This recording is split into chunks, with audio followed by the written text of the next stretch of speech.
The Hindu-Yogi Science of Breath by William Walker Atkinson. Chapter 1. Salaam. The Western student is apt to be somewhat confused in his ideas regarding the yogis and their philosophy and practice. Travelers to India have written great tales about the hordes of fakirs, mendicants, and mountebanks who infest the great roads of India and the streets of its cities, and who impudently claim the title yogi. The Western student is scarcely to be blamed for thinking of the typical yogi as an emaciated, fanatical, dirty, ignorant Hindu, who either sits in a fixed posture until his body becomes ossified, or else holds his arm up in the air until it becomes stiff and withered and forever after remains in that position, or perhaps clenches his fist and holds it tight until his fingernails grow through the palms of his hands. That these people exist is true, but their claim to the title yogi seems as absurd to the true yogi as does the claim to the title doctor on the part of the man who pares one's corns seem to the eminent surgeon, or as does the title of professor, as assumed by the street corner vendor of worm medicine, seem to the president of Harvard or Yale. There have been for ages past in India and other Oriental countries men who devoted their time and attention to the development of man, physically, mentally, and spiritually. The experience of generations of earnest seekers has been handed down for centuries from teacher to pupil, and gradually a definite yogi science was built up. To these investigations and teachings was finally applied the term yogi, from the Sanskrit word yug, meaning to join.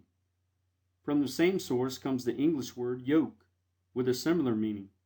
Its use in connection with these teachings is difficult to trace, different authorities giving different explanations. But probably the most ingenious is that which holds that it is intended as the Hindu equivalent for the idea conveyed by the English phrase getting into harness, or yoking up, as the yogi undoubtedly gets into harness in his work of controlling the body and mind by the will. Yoga is divided into several branches, ranging from that which teaches the control of the body to that which teaches the attainment of the highest spiritual development. In the work, we will not go into the higher phases of the subject, except when the science of breath touches upon the same. The science of breath touches yoga at many points, and although chiefly concerned with the development and control of the physical, has also its psychic side, and even enters the field of spiritual development. In India, there are great schools of yoga, comprising thousands of the leading minds of that great country. The yoga philosophy is the rule of life for many people. The pure yogi teachings, however, are given only to the few, the masses being satisfied with the crumbs which fall from the tables of the educated classes, the Oriental custom in this respect being opposed to that of the Western world.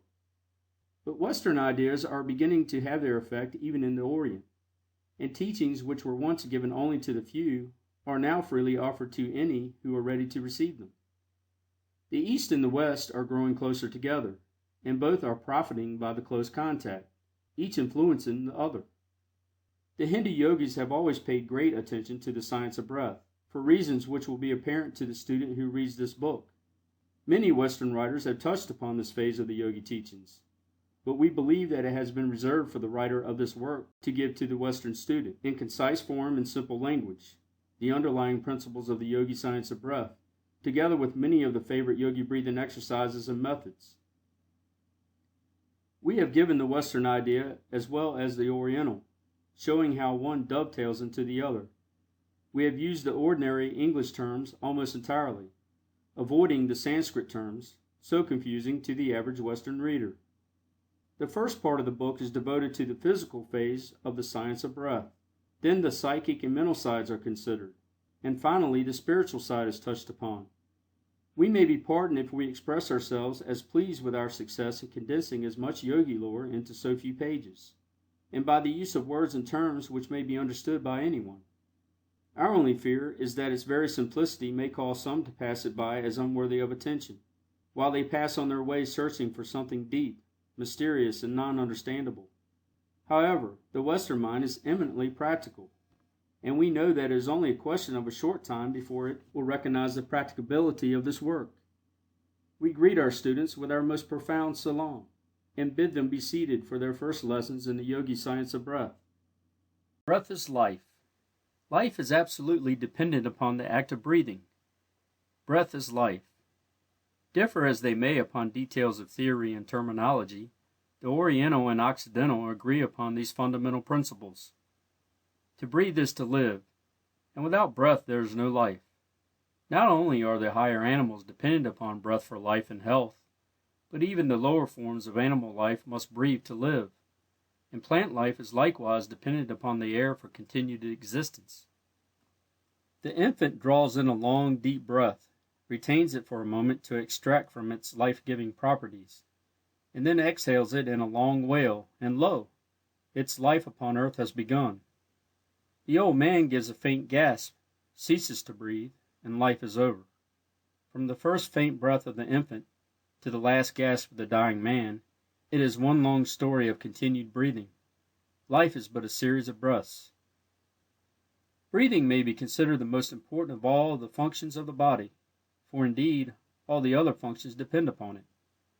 Man may exist some time without eating, a shorter time without drinking, but without breathing, his existence may be measured by a few minutes. And not only is man dependent upon breath for life, but he is largely dependent upon correct habits of breathing for continued vitality and freedom from disease. An intelligent control of our breathing power will lengthen our days upon earth by giving us increased vitality and powers of resistance, and on the other hand, unintelligent and careless breathing will tend to shorten our days by decreasing our vitality and laying us open to disease. Man in his normal state had no need of instruction in breathing. Like the lower animal and the child, he breathed naturally and properly, as nature intended him to do.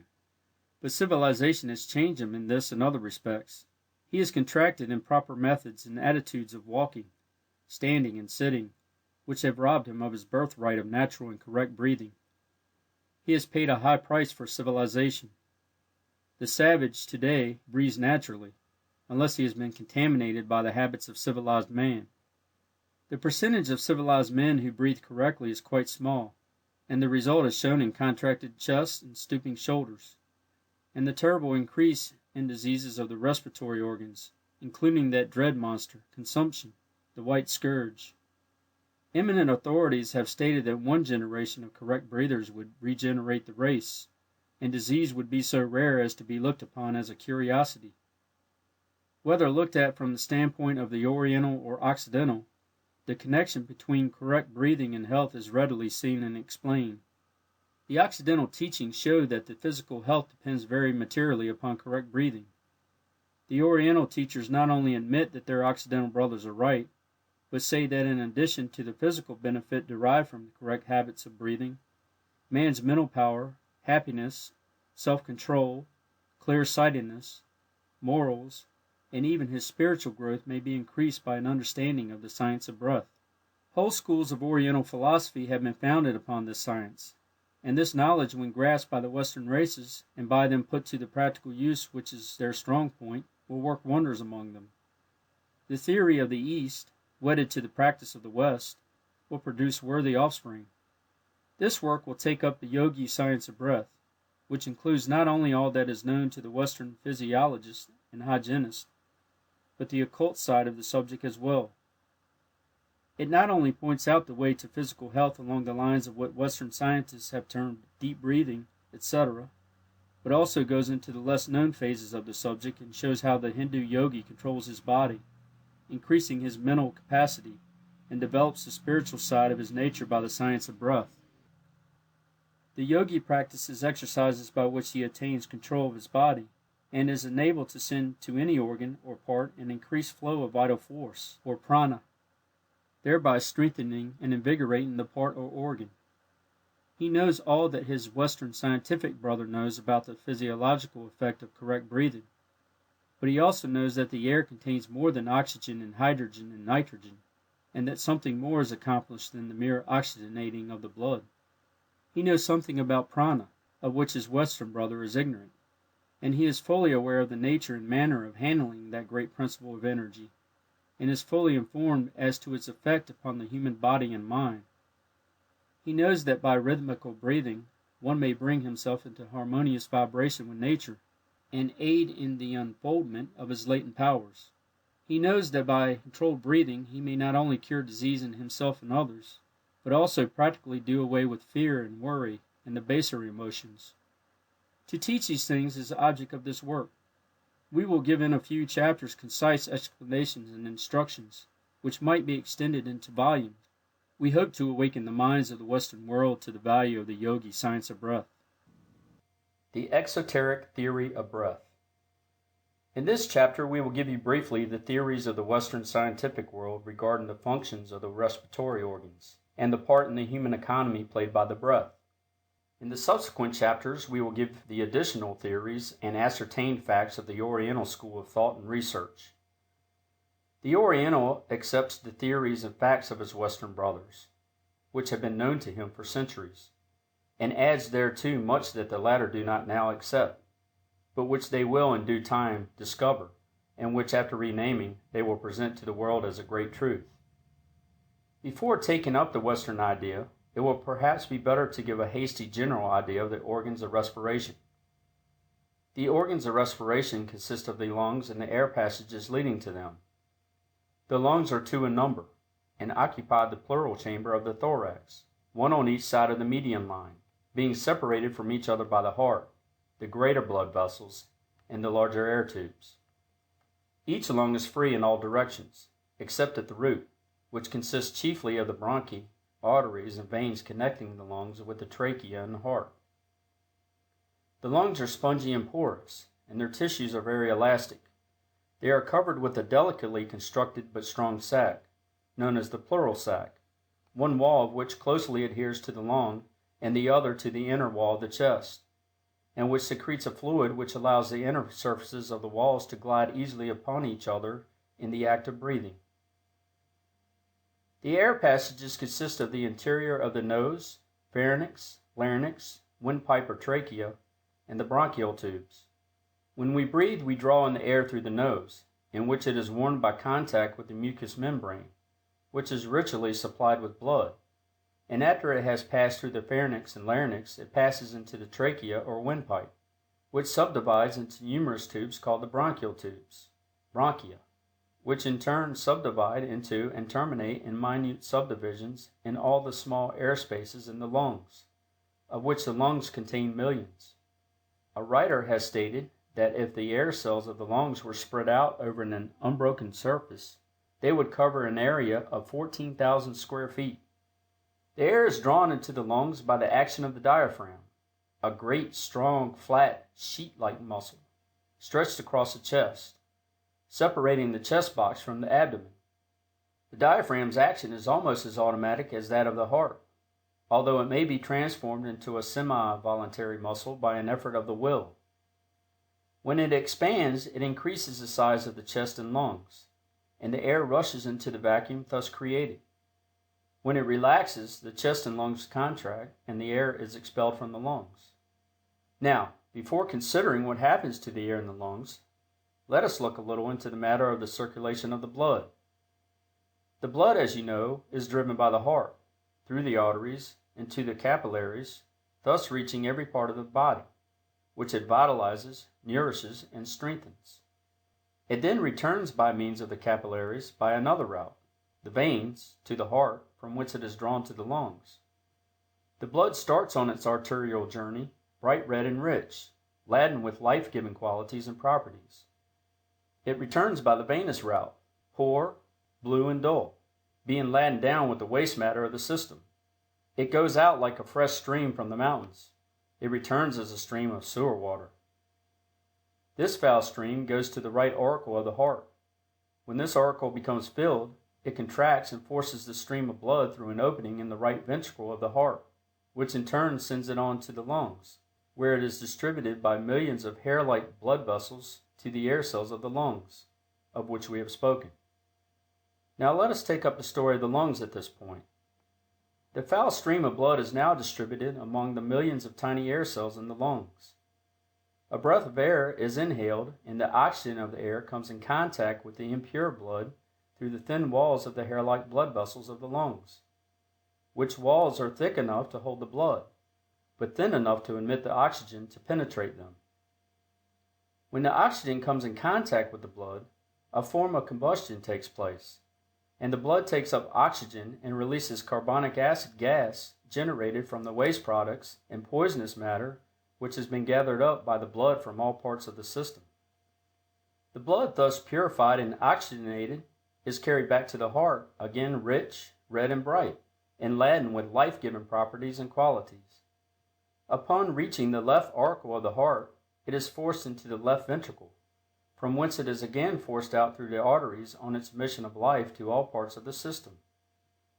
It is estimated that in a single day of 24 hours, 35,000 pints of blood traverse the capillaries of the lungs. The blood corpuscles passing in single file and being exposed to the oxygen of the air on both of their surfaces. When one considers the minute details of the process alluded to, he is lost in wonder and admiration at nature's infinite care and intelligence. It will be seen that unless fresh air in sufficient quantities reaches the lungs, the foul stream of venous blood cannot be purified, and consequently not only is the body thus robbed of nourishment, but the waste products, which should have been destroyed, are returned to the circulation and poison the system, and death ensues. Impure air acts in the same way, only in a lessened degree. It will also be seen that if one does not breathe in a sufficient quantity of air, the work of the blood cannot go on properly, and the result is that the body is insufficiently nourished and disease ensues, or a state of imperfect health is experienced. The blood of one who breathes improperly is, of course, of a bluish dark color, lacking the rich redness of pure arterial blood. This often shows itself in a poor complexion. Proper breathing, and a consequent good circulation, results in a clear, bright complexion. A little reflection will show the vital importance of correct breathing. If the blood is not fully purified by the regenerative process of the lungs, it returns to the arteries in an abnormal state, insufficiently purified and imperfectly cleansed of the impurities which it took up on its return journey. These impurities, if returned to the system, will certainly manifest in some form of disease, either in a form of blood disease or some disease resulting from impaired functioning of some insufficiently nourished organ or tissue. The blood, when properly exposed to the air in the lungs, not only has its impurities consumed and parts with its noxious carbonic acid gas, but it also takes up and absorbs a certain quantity of oxygen which it carries to all parts of the body, where it is needed in order that nature may perform her processes properly. When the oxygen comes in contact with the blood, it unites with the hemoglobin of the blood and is carried to every cell, tissue, muscle, and organ, which it invigorates and strengthens, replacing the worn-out cells and tissue by new materials which nature converts to her use. Arterial blood, properly exposed to the air, contains about 25% of free oxygen. Not only is every part vitalized by the oxygen, but the act of digestion depends materially upon a certain amount of oxygenation of the food, and this can be accomplished only by the oxygen in the blood coming in contact with the food and producing a certain form of combustion. It is therefore necessary that a proper supply of oxygen be taken through the lungs. This accounts for the fact that weak lungs and poor digestion are so often found together. To grasp the full significance of this statement, one must remember that the entire body receives nourishment from the food assimilated, and that imperfect assimilation always means an imperfectly nourished body. Even the lungs themselves depend upon the same source for nourishment, and if through imperfect breathing the assimilation becomes imperfect, and the lungs in turn become weakened, they are rendered still less able to perform their work properly, and so in turn the body becomes further weakened. Every part of food and drink must be oxygenated before it can yield us the proper nourishment, and before the waste products of the system can be reduced to the proper condition to be eliminated from the system. Lack of sufficient oxygen means imperfect nutrition, imperfect elimination, and imperfect health. Verily, breath is life. The combustion arising from the change in the waste products generates heat and equalizes the temperature of the body. Good breathers are not apt to take cold, and they generally have plenty of good warm blood which enables them to resist the changes in the outer temperature. In addition to the above mentioned important processes, the act of breathing gives exercise to the internal organs and muscles, which feature is generally overlooked by the Western writers on the subject, but which the yogis fully appreciate. In imperfect or shallow breathing, only a portion of the lung cells are brought into play, and a great portion of the lung capacity is lost, the system suffering in proportion to the amount of under-oxygenation. The lower animals in their native state breathe naturally, and primitive man undoubtedly did the same. The abnormal manner of living adopted by civilized man, the shadow that follows upon civilization, has robbed us of our natural habit of breathing, and the race has greatly suffered thereby. Man's only physical salvation is to get back to nature. The Esoteric Theory of Breath. The science of breath, like many other teachings, has its esoteric or inner phase, as well as its exoteric or external. The physiological phase may be termed the outer or exoteric side of the subject, and the phase which we will now consider may be termed its esoteric or inner side. Occultists in all ages and lands have always taught, usually secretly to a few followers, that there was to be found in the air a substance or principle from which all activity, vitality, and life was derived. They differed in their terms and names for this force, as well as in the details of the theory, but the main principle is to be found in all occult teachings and philosophies, and has for centuries formed a portion of the teachings of the Oriental yogis. In order to avoid misconceptions arising from the various theories regarding this great principle, which theories are usually attached to some name given the principle, we, in this work, will speak of the principle as prana, this word being the Sanskrit term meaning absolute energy. Many occult authorities teach that the principle which the Hindus term prana is the universal principle of energy or force, and that all energy or force is derived from that principle, or rather, is a particular form of manifestation of that principle. These theories do not concern us in the consideration of the subject matter of this work, and we will therefore confine ourselves to an understanding of prana as the principle of energy exhibited in all living things, which distinguishes them from a lifeless thing. We may consider it as the active principle of life, vital force, if you please. It is found in all forms of life, from the amoeba to man, from the most elementary form of plant life to the highest form of animal life. Prana is all-pervading. It is found in all things having life, and as the occult philosophy teaches that life is in all things, in every atom, the apparent lifelessness of some things being only a lesser degree of manifestation, we may understand their teachings that prana is everywhere, in everything. Prana must not be confounded with the ego, that bit of divine spirit in every soul, around which clusters matter and energy. Prana is merely a form of energy used by the ego in its material manifestation. When the ego leaves the body, the prana, being no longer under its control, responds only to the orders of the individual atoms, or groups of atoms, forming the body, and as the body disintegrates and is resolved to its original elements, each atom takes with it sufficient prana to enable it to form new combinations, the unused prana returning to the great universal storehouse from which it came. With the ego in control, cohesion exists and the atoms are held together by the will of the ego. Prana is the name by which we designate a universal principle, which principle is the essence of all motion, force or energy, whether manifested in gravitation, electricity, the revolution of the planets, and all forms of life from the highest to the lowest.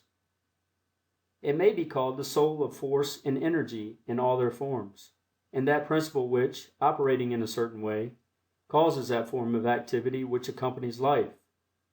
This great principle is in all forms of matter, and yet it is not matter. It is in the air, but it is not the air nor one of its chemical constituents. Animal and plant life breathe it in the air, and yet if the air contained it not, they would die even though they might be filled with air. It is taken up by the system along with the oxygen, and yet it is not the oxygen. The Hebrew writer of the book of Genesis knew the difference between the atmospheric air and the mysterious and potent principle contained within it. He speaks of Neshemet, Rak Shahim, which translated means the breath of the spirit of life. In the Hebrew, Neshemet means the ordinary breath of atmospheric air, and Shahim means life or lives, while the word ruach means the spirit of life, which occultists claim is the same principle which we speak of as prana. Prana is in the atmospheric air, but it is also elsewhere, and it penetrates where the air cannot reach. The oxygen in the air plays an important part in sustaining animal life, and the carbon plays a similar part with plant life. But prana has its own distinct part to play in the manifestation of life, aside from the physiological functions. We are constantly inhaling the air charged with prana, and are as constantly extracting the latter from the air and appropriating it to our uses. Prana is found in its freest state in the atmospheric air, which when fresh is fairly charged with it, and we draw it to us more easily from the air than from any other source. In ordinary breathing, we absorb and extract a normal supply of prana, but by controlled and regulated breathing, generally known as yogi breathing, we are enabled to extract a greater supply, which is stored away in the brain and nerve centers, to be used when necessary. We may store away prana, just as a storage battery stores away electricity. The many powers attributed to advanced occultists is due largely to their knowledge of this fact and their intelligent use of this stored-up energy. The yogis know that by certain forms of breathing they establish certain relations with the supply of prana and may draw on the same for what they require. Not only do they strengthen all parts of their body in this way, but the brain itself may receive increased energy from the same source, and latent faculties be developed and psychic powers attained. One who has mastered the science of storing away prana, either consciously or unconsciously, often radiates vitality and strength which is felt by those coming in contact with him, and such a person may impart this strength to others, and give them increased vitality and health. What is called magnetic healing is performed in this way, although many practitioners are not aware of the source of their power. Western scientists have been dimly aware of this great principle with which the air is charged, but finding that they could find no chemical trace of it, or make it register in any of their instruments, they have generally treated the Oriental theory with disdain. They could not explain this principle, and so denied it. They seem, however, to recognize that the air in certain places possesses a greater amount of something, and sick people are directed by their physicians to seek such places in hopes of regaining lost health. The oxygen in the air is appropriated by the blood and is made use of by the circulatory system.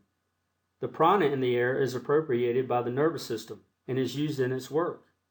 And as the oxygenated blood is carried to all parts of the system, building up and replenishing, so is the prana carried to all parts of the nervous system, adding strength and vitality.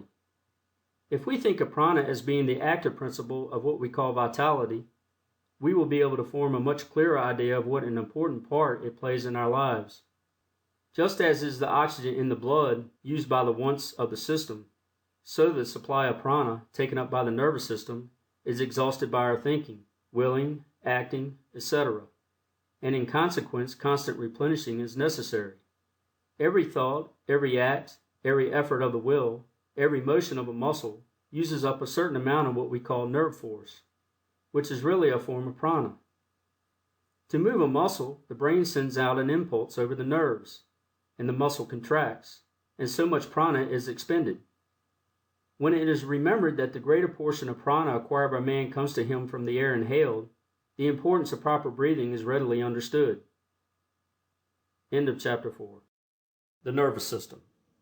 It will be noticed that the Western scientific theories regarding the breath confine themselves to the effects of the absorption of oxygen and its use through the circulatory system, while the yogi theory also takes into consideration the absorption of prana and its manifestation through the channels of the nervous system.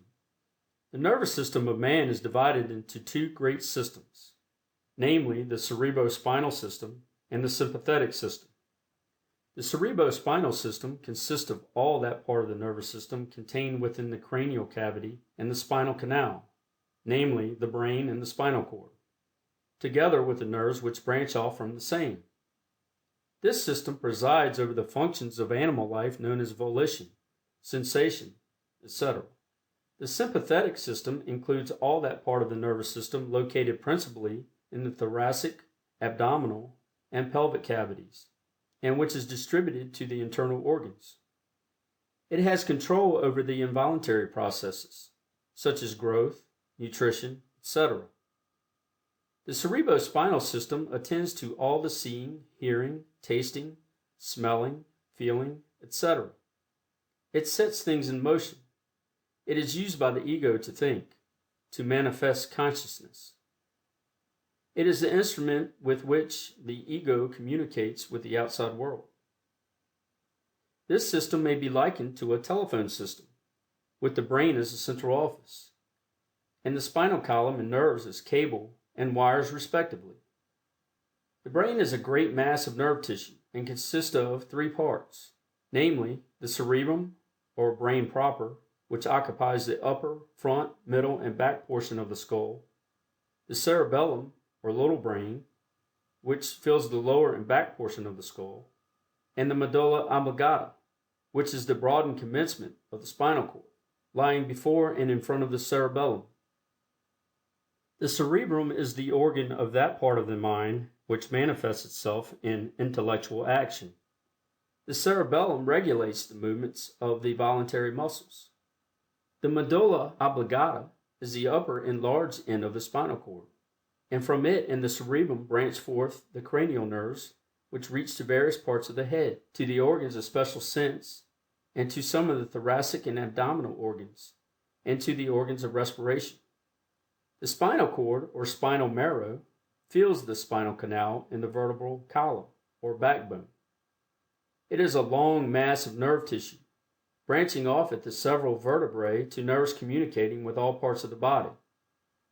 The spinal cord is like a large telephone cable, and the emerging nerves are like the private wires connecting therewith.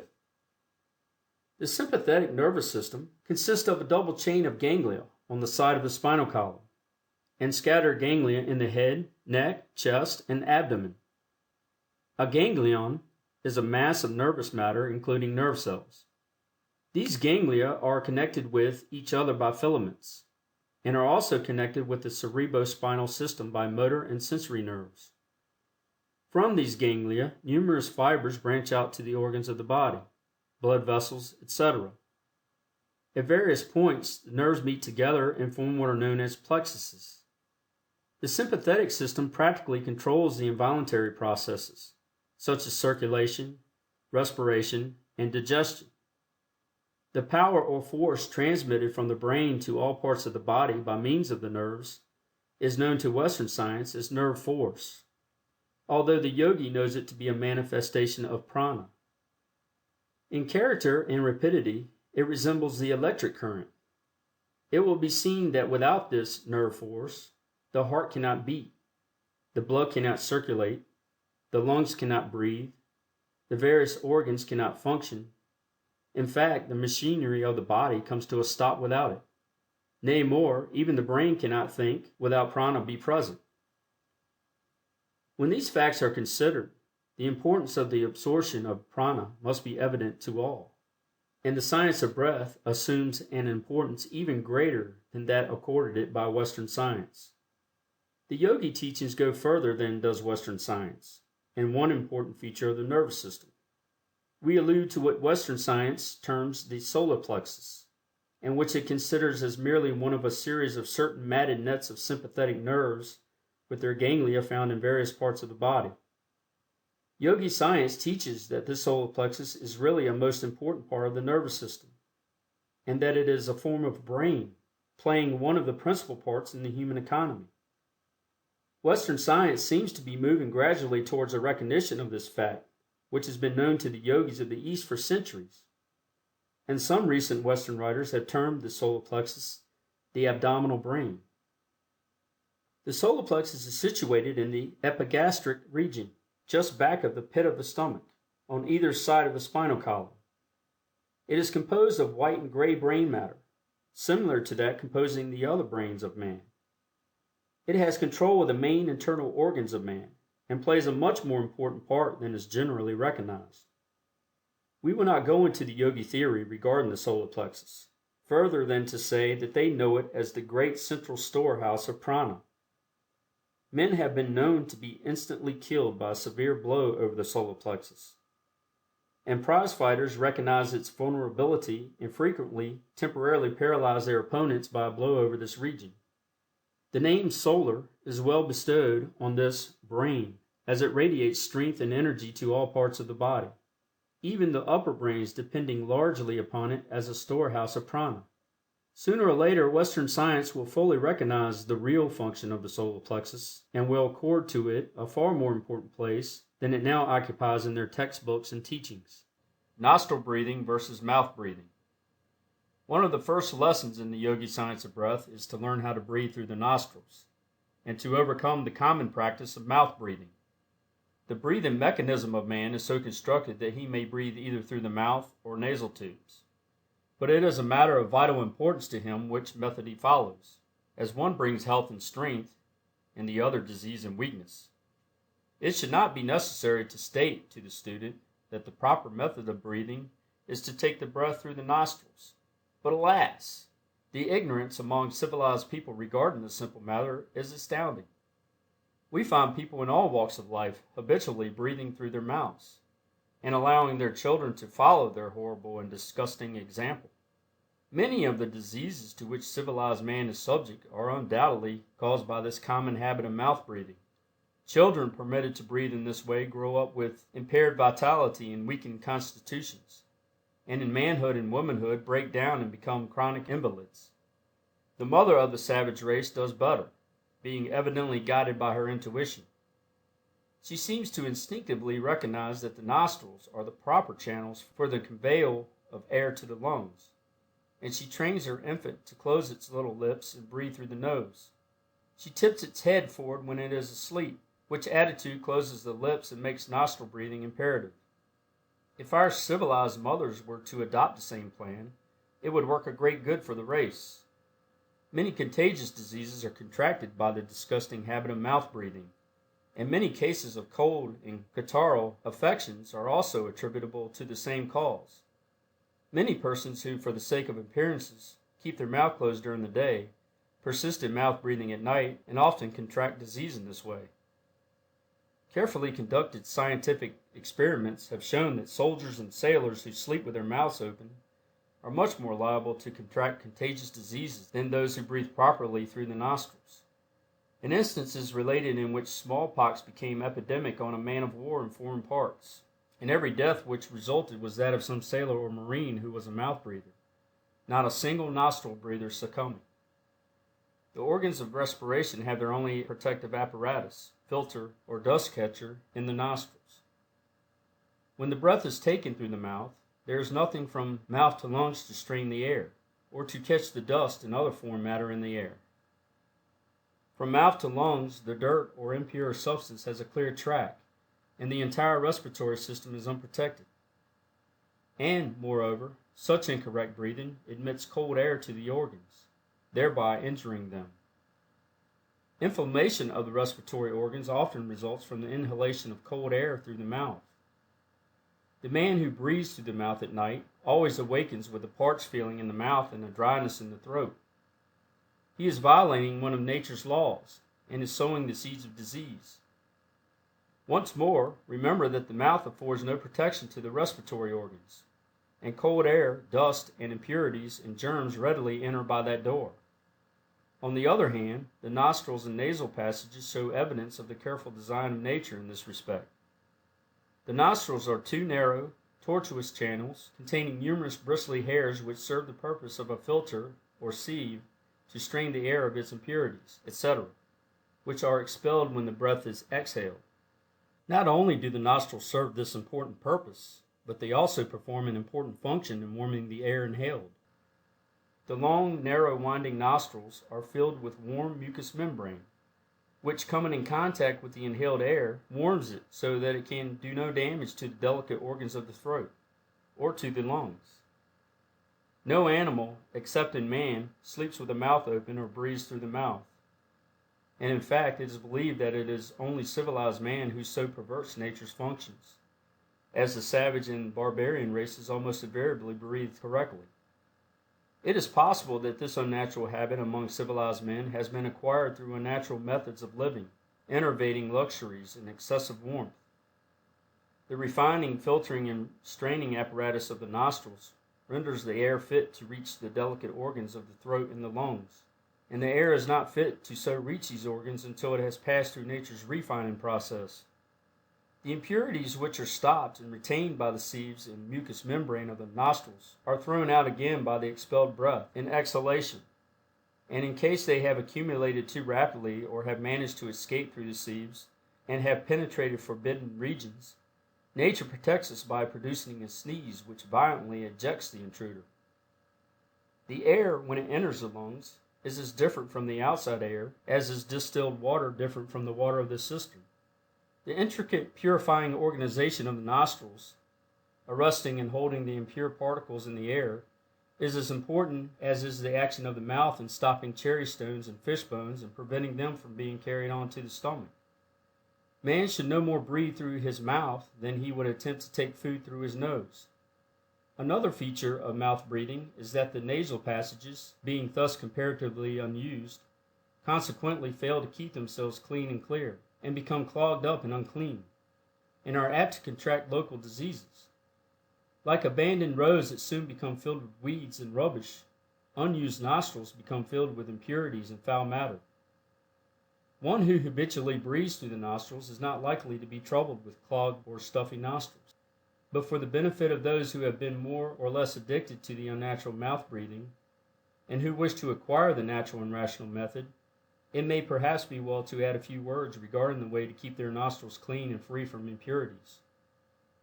A favorite Oriental method is to snuff a little water up the nostrils, allowing it to rub down the passage into the throat. From thence it may be ejected through the mouth. Some Hindu yogis immerse the face in a bowl of water, and by a sort of suction draw in quite a quantity of water.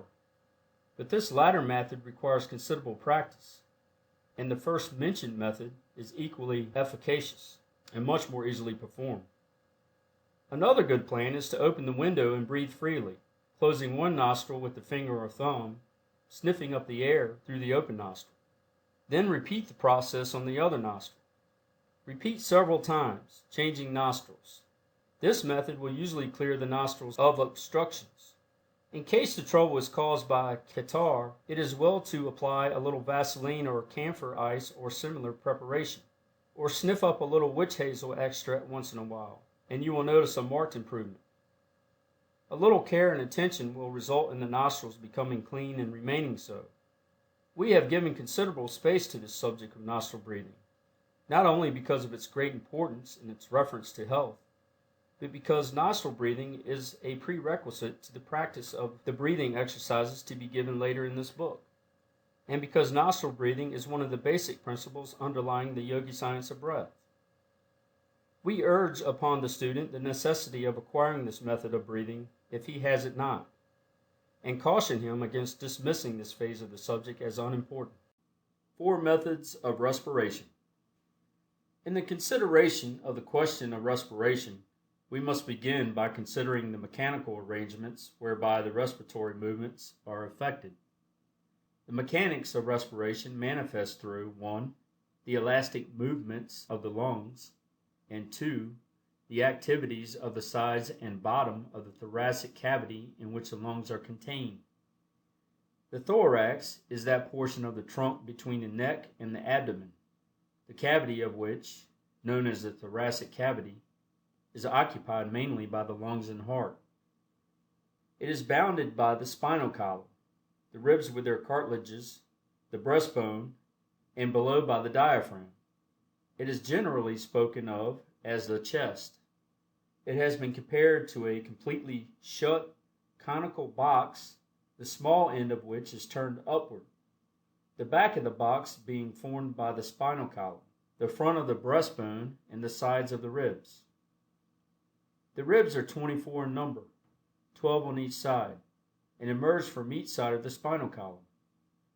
The upper 7 pair are known as true ribs, being fastened to the breastbone direct, while the lower 5 pairs are called false ribs, or floating ribs, because they are not so fastened, the upper 2 of them being fastened by cartilage to the other ribs, the remainder having no cartilages, their forward ends being free. The ribs are moved in respiration by 2 superficial muscular layers, known as the intercostal muscles. The diaphragm, the muscular partition before alluded to, separates the chest box from the abdominal cavity. In the act of inhalation, the muscles expand the lungs so that a vacuum is created, and the air rushes in accordance with well-known law of physics.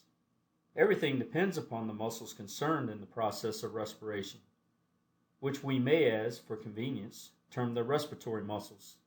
Without the aid of these muscles, the lungs cannot expand, and upon the proper use and control of these muscles, the science of breath largely depends. The proper control of these muscles will result in the ability to attain the maximum degree of lung expansion and the greatest amount of the life-giving properties of the air into the system.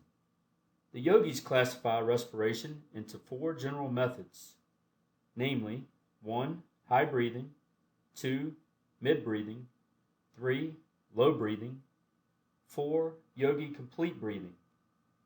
We will give a general idea of the first 3 methods, and a more extended treatment of the 4th method, upon which the yogi science of breath is largely based. 1. High breathing. This form of breathing is known to the Western world as clavicular breathing, or collarbone breathing. One breathing in this way elevates the ribs and raises the collarbone and shoulders, at the same time drawing in the abdomen and pushing its contents up against the diaphragm, which in turn is raised. The upper part of the chest and lungs, which is the smallest, is used, and consequently but a minimum amount of air enters the lungs. In addition to this, the diaphragm being raised, there could be no expansion in that direction. A study of the anatomy of the chest will convince any student that in this way a maximum amount of effort is used to obtain a minimum amount of benefit. High breathing is probably the worst form of breathing known to man and requires the greatest expenditure of energy with the smallest amount of benefit. It is an energy-wasting, poor returns plan. It is quite common among the Western races, many women being addicted to it, and even singers, clergymen, lawyers, and others, who should know better, using it ignorantly. Many diseases of the vocal organs and organs of respiration may be directly traced to this barbarous method of breathing, and the straining of delicate organs caused by this method often results in the harsh, disagreeable voices heard on all sides. Many persons who breathe in this way become addicted to the disgusting practice of mouth breathing, described in a preceding chapter. If the student has any doubts about what has been said regarding this form of breathing, let him try the experiment of expelling all the air from his lungs, then standing erect, with hands at sides. Let him raise the shoulders and collarbone and inhale. He will find that the amount of air inhaled far below normal. Then let him inhale a full breath, after dropping the shoulders and collarbone, and he will receive an object lesson in breathing which he will be apt to remember much longer than he would any words, printed or spoken. 2. Mid-breathing. This method of respiration is known to Western students as rib breathing, or intercostal breathing, and while less objectionable than high breathing, is far inferior to either low breathing or to the Yogi Complete Breath. In mid-breathing, the diaphragm is pushed upward, and the abdomen drawn in. The ribs are raised somewhat, and the chest is partially expanded. It is quite common among men who have made no study of the subject. As there are 2 better methods known, we give it only passing notice, and that principally to call your attention to its shortcomings. 3. Low breathing. This form of respiration is far better than either of the 2 preceding forms, and of recent years many Western writers have extolled its merits, and have exploited it under the names of abdominal breathing, deep breathing, diaphragmatic breathing, etc., etc., and much good has been accomplished by the attention of the public having been directed to the subject, and many have been induced to substitute it for the interior and injurious methods above alluded to. Many systems of breathing have been built around low breathing, and students have paid high prices to learn the new systems. But as we have said, much good has resulted, and after all, the students who paid high prices to learn revamped old systems undoubtedly got their money's worth if they were induced to discard the old methods of high breathing and low breathing. Although many Western authorities write and speak of this method as the best known form of breathing, the yogis know it to be but a part of a system which they have used for centuries, and which they know as the complete breath. It must be admitted, however, that one must be acquainted with the principles of low breathing before he can grasp the idea of complete breathing. Let us again consider the diaphragm. What is it? We have seen that it is the great partition muscle, which separates the chest and its contents from the abdomen and its contents. When at rest, it presents a concave surface to the abdomen. That is, the diaphragm, as viewed from the abdomen, would seem like the sky as viewed from the earth, the interior of an arched surface. Consequently, the side of the diaphragm toward the chest organs is like a protruding, rounded surface, like a hill.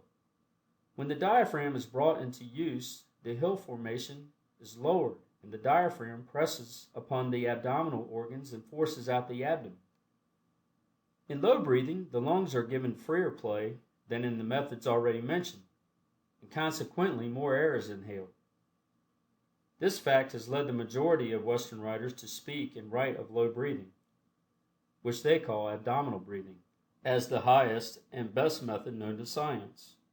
But the Oriental yogi has long known of a better method, and some few Western writers have also recognized this fact.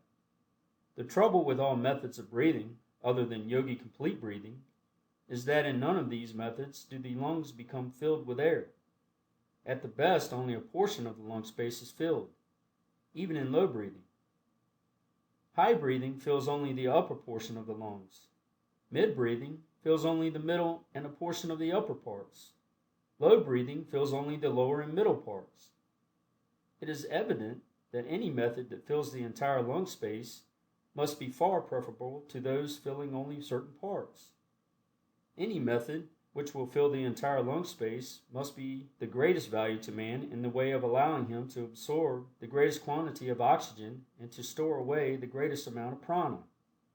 The complete breath is known to the yogis to be the best method of respiration known to science. The Yogi Complete Breath.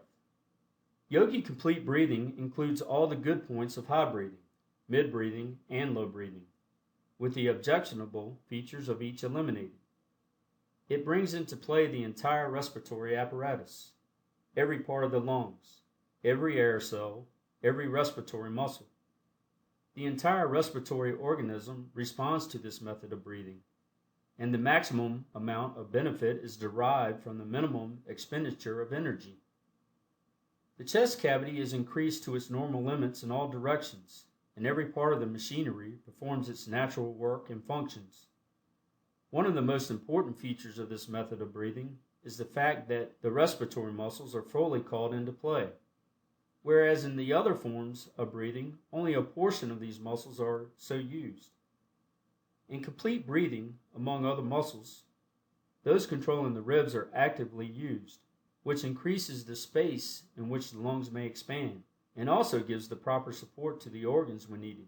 Nature availing herself of the perfection of the principle of leverage in this process. Certain muscles hold the lower ribs firmly in position, while other muscles bend them outward. Then again, in this method, the diaphragm is under perfect control and is able to perform its functions properly, and in such manner as to yield the maximum degree of service. In the rib action, above alluded to, the lower ribs are controlled by the diaphragm, which draws them slightly downward, while other muscles hold them in place and the intercostal muscles force them outward, which combined action increases the mid-chest cavity to its maximum. In addition to this muscular action, the upper ribs are also lifted and forced outward by the intercostal muscles, which increases the capacity of the upper chest to its fullest extent. If you have studied the special features of the four given methods of breathing, you will at once see that the complete breath comprises all the advantageous features of the three other methods, plus the reciprocal advantages accruing from the combined action of the high chest, mid-chest, and diaphragmatic regions, and the normal rhythm thus obtained. In our next chapter, we will take up the complete breath in practice, and will give full directions for the acquirement of this superior method of breathing with exercises, etc. How to acquire the Yogi Complete Breath. The Yogi Complete Breath is the fundamental breath of the entire Yogi science of breath. and the student must fully acquaint himself with it and master it perfectly before he can hope to obtain results from the other forms of breath mentioned and given in this book. He should not be content with half learning it, but should go to work in earnest until it becomes his natural method of breathing. This will require work, time, and patience, but without these things nothing is ever accomplished. There is no royal road to the science of breath, and the student must be prepared to practice and study in earnest if he expects to receive results. The results obtained by a complete mastery of the science of breath are great, and no one who has attained them would willingly go back to the old methods, and he will tell his friends that he considers himself amply repaid for all his work. We say these things now that you may fully understand the necessity and importance of mastering this fundamental method of yogi breathing, instead of passing it by and trying some of the attractive-looking variations given later on in this book. Again, we say to you, start right, and right results will follow. But neglect your foundations and your entire building will topple over sooner or later. Perhaps the better way to teach you how to develop the Yogi Complete Breath would be to give you simple directions regarding the breath itself, and then follow up the same with the general remarks concerning it, and then later on giving exercises for developing the chest, muscles, and lungs which have been allowed to remain in an underdeveloped condition by imperfect methods of breathing. Right here we wish to say that this complete breath is not a forced or abnormal thing, but on the contrary is going back to first principles, a return to nature. The healthy adult savage and the healthy infant of civilization both breathe in this manner, but civilized man has adopted unnatural methods of living, clothing, etc., and has lost his birthright. And we wish to remind the reader that the complete breath does not necessarily call for the complete filling of the lungs at every inhalation. One may inhale the average amount of air, using the complete breathing method, and distributing the air inhaled, be the quantity large or small, to all parts of the lungs. But one should inhale a series of full complete breaths several times a day, whenever opportunity offers, in order to keep the system in good order and condition.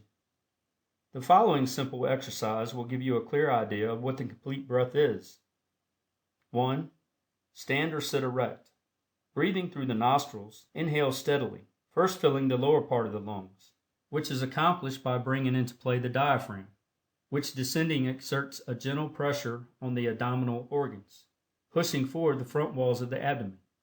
Then fill the higher portion of the lungs, protruding the upper chest, thus lifting the chest, including the upper 6 or 7 pairs of ribs. In the final movement, the lower part of the abdomen will be slightly drawn in, which movement gives the lungs a support and also helps to fill the highest part of the lungs. At first reading, it may appear that this breath consists of 3 distinct movements. This, however, is not the correct idea.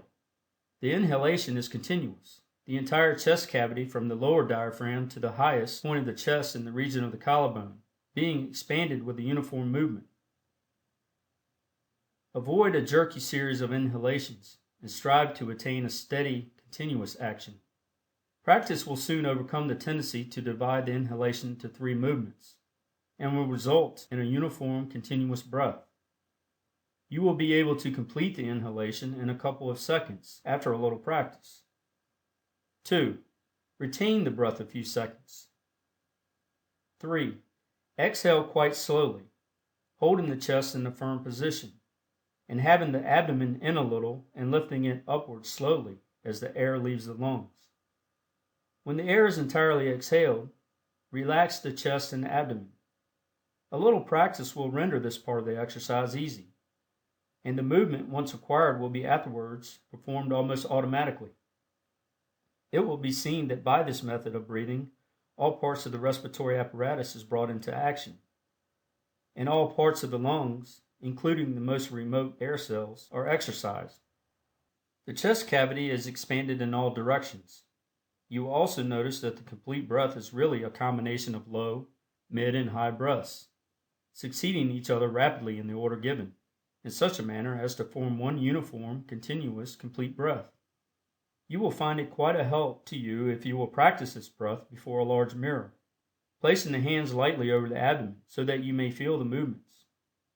At the end of the inhalation, it is well to occasionally slightly elevate the shoulders, thus raising the collarbone and allowing the air to pass freely into the small upper lobe of the right lung, which place is sometimes the breeding place of tuberculosis.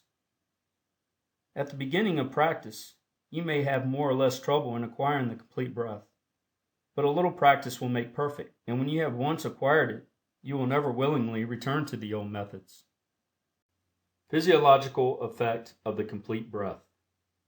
Scarcely too much can be said of the advantages attending the practice of the complete breath, and yet the student who has carefully read the foregoing pages should scarcely need to have pointed out to him such advantages. The practice of the complete breath will make any man or woman immune to consumption and other pulmonary troubles, and will do away with all liability to contract colds, as well as bronchial and similar weaknesses. Consumption is due principally to lowered vitality attributable to an insufficient amount of air being inhaled. The impairment of vitality renders the system open to attacks from disease germs. Imperfect breathing allows a considerable part of the lungs to remain inactive, and such portions offer an inviting field for bacilli, which, invading the weakened tissue, soon produce havoc. Good healthy lung tissue will resist the germs, and the only way to have good healthy lung tissue is to use the lungs properly. Consumptives are nearly all narrow-chested. What does this mean? Simply that these people were addicted to improper habits of breathing, and consequently their chests failed to develop and expand. The man who practices the complete breath will have a full, broad chest, and the narrow-chested man may develop his chest to normal proportions if he will but adopt this mode of breathing.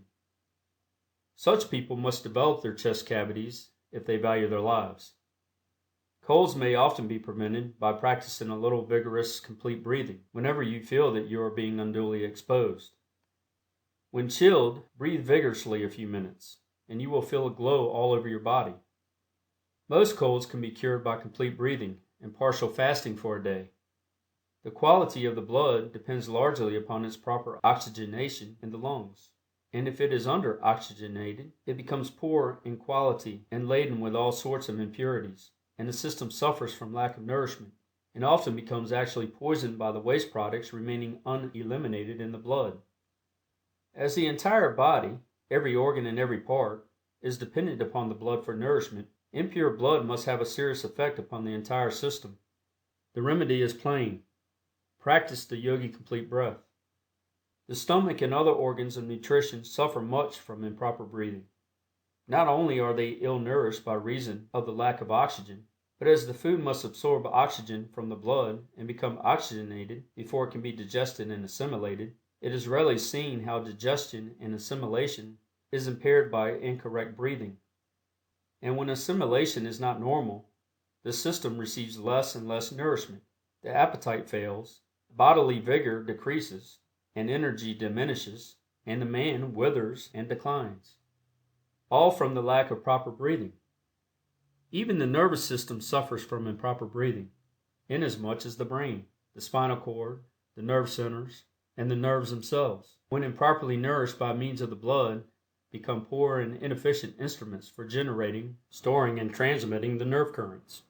And improperly nourished they will become if sufficient oxygen is not absorbed through the lungs. There is another aspect of the case whereby the nerve currents themselves, or rather the force from which the nerve currents spring, becomes lessened from want of proper breathing. But this belongs to another phase of the subject, which is treated of in other chapters of this book. And our purpose here is to direct your attention to the fact that the mechanism of the nervous system is rendered inefficient as an instrument for conveying nerve force, as the indirect result of a lack of proper breathing. The effect of the reproductive organs upon the general health is too well known to be discussed at length here, but we may be permitted to say that with the reproductive organs in a weakened condition, the entire system feels the reflex action and suffers sympathetically. The complete breath produces a rhythm which is nature's own plan for keeping this important part of the system in normal condition, and, from the first, it will be noticed that the reproductive functions are strengthened and vitalized, thus, by sympathetic reflex action, given tone to the whole system. By this, we do not mean that the lower sex impulses will be aroused, far from it. The yogis are advocates of continence and chastity, and have learned to control the animal passions. But sexual control does not mean sexual weakness, and the yogi teachings are that the man or woman whose reproductive organism is normal and healthy will have a stronger will with which to control himself or herself. The yogi believes that much of the perversion of this wonderful part of the system comes from a lack of normal health, and results from a morbid rather than a normal condition of these organs. A little careful consideration of this question will prove that the yoga teachings are right. This is not the place to discuss the subject fully, but the yogis know that sex energy may be conserved and used for the development of the body and mind of the individual, instead of being dissipated in unnatural excesses as is the wont of so many uninformed people. By special request, we will give in this book one of the favorite yogi exercises for this purpose. But whether or not the student wishes to adopt the yogi theories of continence and clean living, he or she will find that the complete breath will do more to restore health to this part of the system than anything else ever tried. Remember now, we mean normal health, not undue development. The sensualist will find that normal means a lessening of desire rather than an increase. The weakened man or woman will find a toning up and a relief from the weakness which has heretofore depressed him or her. We do not wish to be misunderstood or misquoted on this subject. The yogi's ideal is a body strong in all its parts, under the control of a masterful and developed will, animated by high ideals.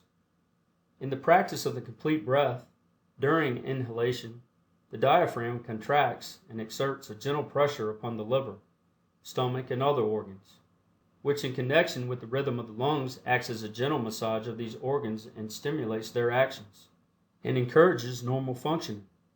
Each inhalation aids in this internal exercise, and assists in causing a normal circulation to the organs of nutrition and elimination. In high or mid breathing, the organs lose the benefit accruing from this internal massage. The Western world is paying much attention to physical culture just now, which is a good thing. But in their enthusiasm, they must not forget that the exercise of the external muscles is not everything. The internal organs also need exercise, and nature's plan for this exercise is proper breathing. The diaphragm is nature's principal instrument for this internal exercise. Its motion vibrates the important organs of nutrition and elimination, and massages and kneads them at each inhalation and exhalation, forcing blood into them and then squeezing it out, and imparting a general tone to the organs. Any organ or part of the body which is not exercised gradually atrophies and refuses to function properly, and lack of the internal exercise afforded by the diaphragmatic action leads to diseased organs. The complete breath gives the proper motion to the diaphragm, as well as exercise in the middle and upper chest. It is indeed complete in its action. From the standpoint of Western physiology alone, without reference to the Oriental philosophies and science, this yogi system of complete breathing is of vital importance to every man, woman, and child who wishes to acquire health and keep it. Its very simplicity keeps thousands from seriously considering it, while they spend fortunes in seeking health through complicated and expensive systems. Health knocks at their door and they answer not. Verily, the stone which the builders reject is the real cornerstone of the temple of health. A few bits of yogi lore. We give below 3 forms of breath, quite popular among the yogis. The first is the well-known Yogi Cleansing Breath, to which is attributed much of the great lung endurance found among the yogis. They usually finish up a breathing exercise with this cleansing breath, and we have followed this plan in this book. We also give the Yogi Nerve Vitalizing Exercise, which has been handed down among them for ages, and which has never been improved on by Western teachers of physical culture, although some of them have borrowed it from teachers of yoga. We also give the Yogi Vocal Breath, which accounts largely for the melodious, vibrant voices of the better class of the Oriental yogis. We feel that if this book contained nothing more than these 3 exercises, it would be invaluable to the Western student. Take these exercises as a gift from your Eastern brothers and put them into practice. The Yogi Cleansing Breath. The yogis have a favorite form of breathing which they practice when they feel the necessity of ventilating and cleansing the lungs. They conclude many of their other breathing exercises with this breath, and we have followed this practice in this book. This cleansing breath ventilates and cleanses the lungs, stimulates the cells, and gives a general tone to the respiratory organs, and is conducive to their general healthy condition. Besides this effect, it is found to greatly refresh the entire system. Speakers, singers, etc. will find this breath especially restful after having tired the respiratory organs. 1. Inhale a complete breath. 2. Retain the air a few seconds. 3. Pucker up the lips as if for a whistle, but do not swell out the cheeks. Then exhale a little air through the opening with considerable vigor. Then stop for a moment, retaining the air, and then exhale a little more air. Repeat until the air is completely exhaled. Remember that considerable vigor is to be used in exhaling the air through the opening in the lips. This breath will be found quite refreshing when one is tired and generally used up. A trial will convince the student of its merits. This exercise should be practiced until it can be performed naturally and easily, as it is used to finish up a number of other exercises given in this book, and it should be thoroughly understood. The Yogi Nerve Vitalizing Breath. This is an exercise well known to the yogis, who consider it one of the strongest nerve stimulants and invigorates known to man. Its purpose is to stimulate the nervous system, develop nerve force, energy, and vitality. This exercise brings a stimulating pressure to bear on important nerve centers, which in turn stimulate and energize the entire nervous system, and send an increased flow of nerve force to all parts of the body. 1. Stand erect. 2. Inhale a complete breath and retain same. 3. Extend the arms straight in front of you, letting them be somewhat limp and relaxed, with only sufficient nerve force to hold them out. 4.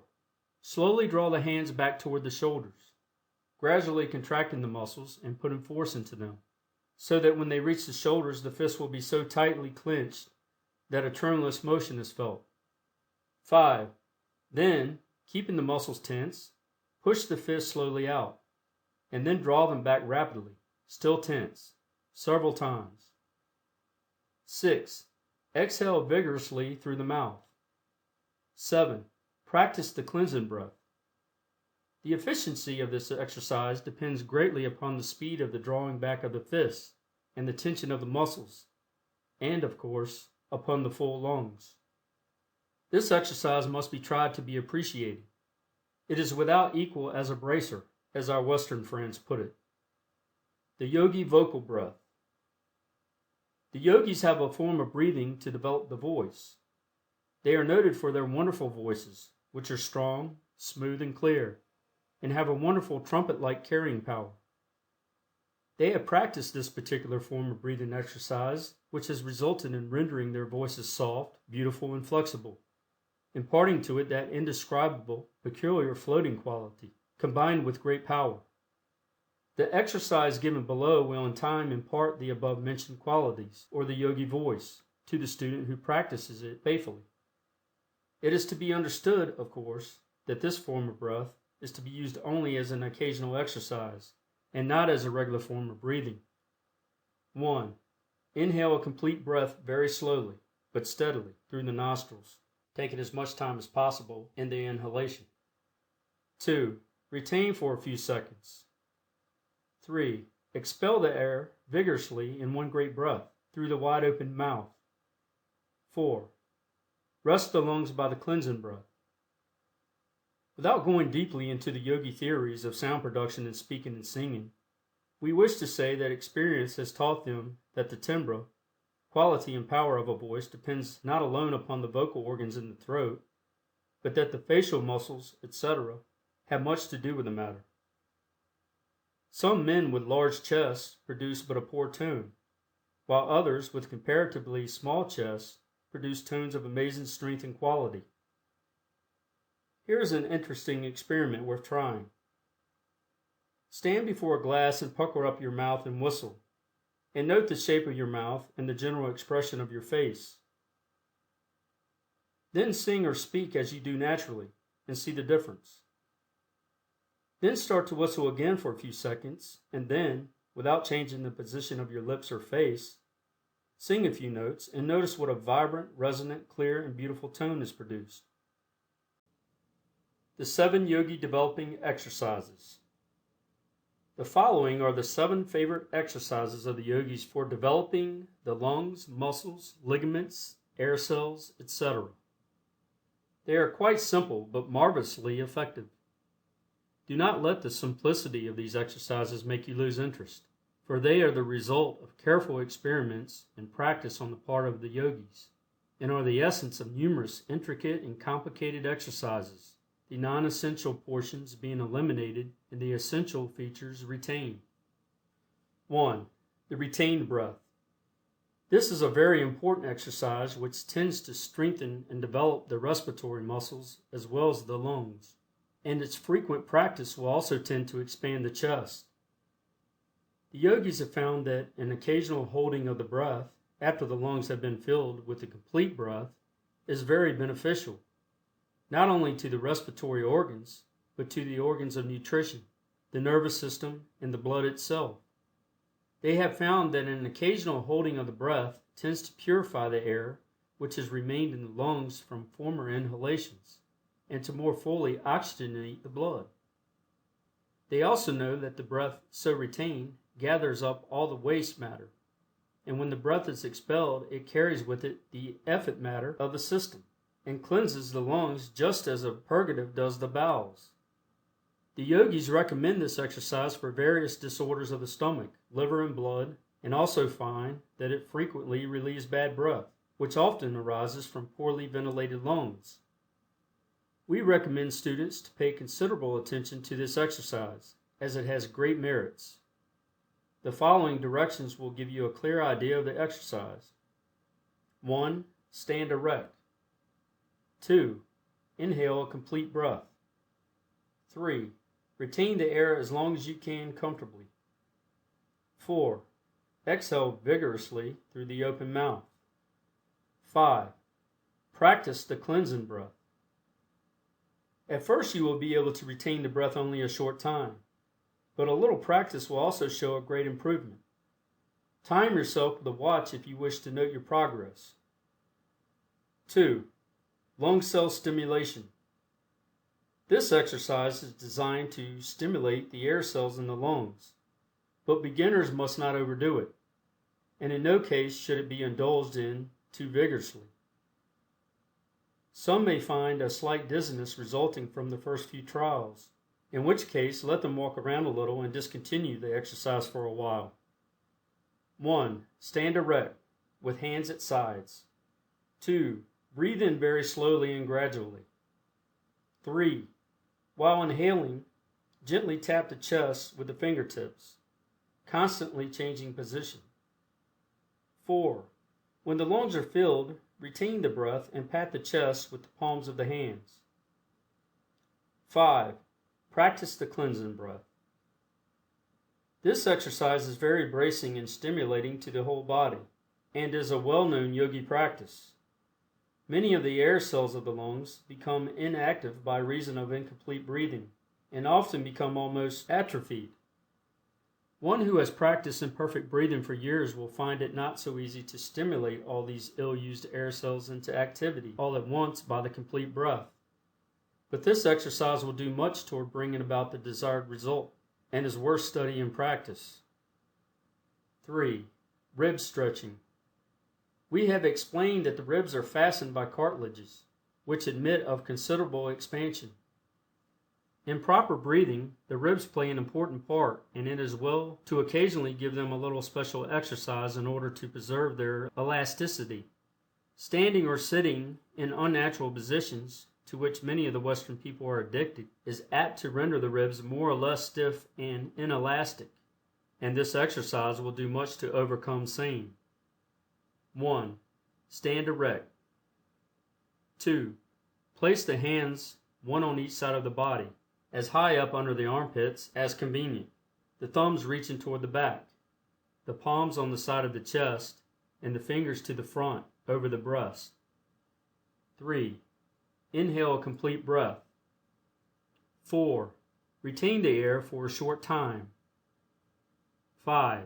Then gently squeeze the sides, at the same time slowly exhaling. 6. Practice the cleansing breath. Use moderation in this exercise and do not overdo it. 4. Chest expansion. The chest is quite apt to be contracted from bending over one's work, etc. This exercise is very good for the purpose of restoring natural conditions and gaining chest expansion. 1. Stand erect. 2. Inhale a complete breath. 3. Retain the air. 4. Extend both arms forward and bring the two clenched fists together on a level with the shoulder. 5. Then swing back the fists vigorously until the arms stand out straight sideways from the shoulders. 6. Then bring back to position 4 and swing to position 5. Repeat several times. 7. Exhale vigorously through the opened mouth. 8. Practice the cleansing breath. Use moderation and do not overdo this exercise. 5. Walking exercise. 1. Walk with head up, chin drawn slightly in, shoulders back, and with measured tread.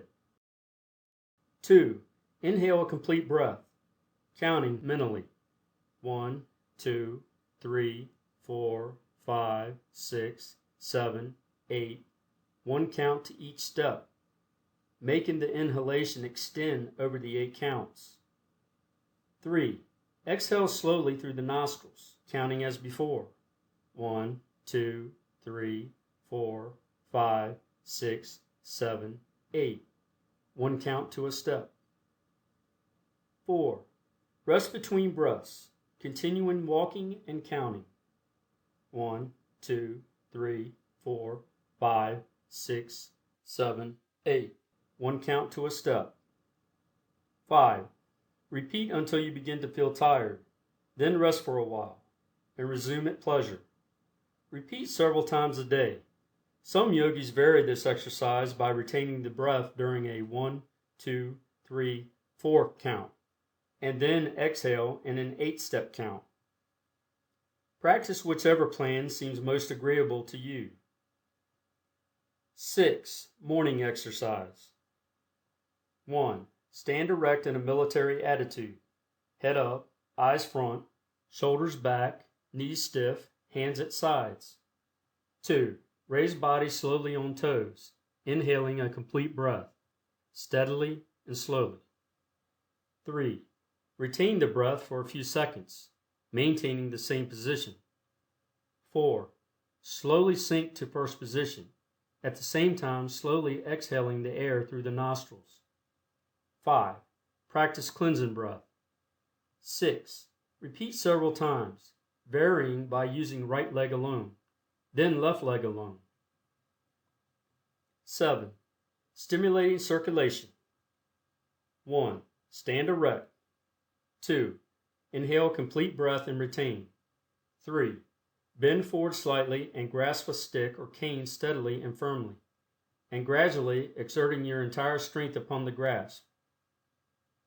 4. Relax the grasp. Return to first position and slowly exhale. 5.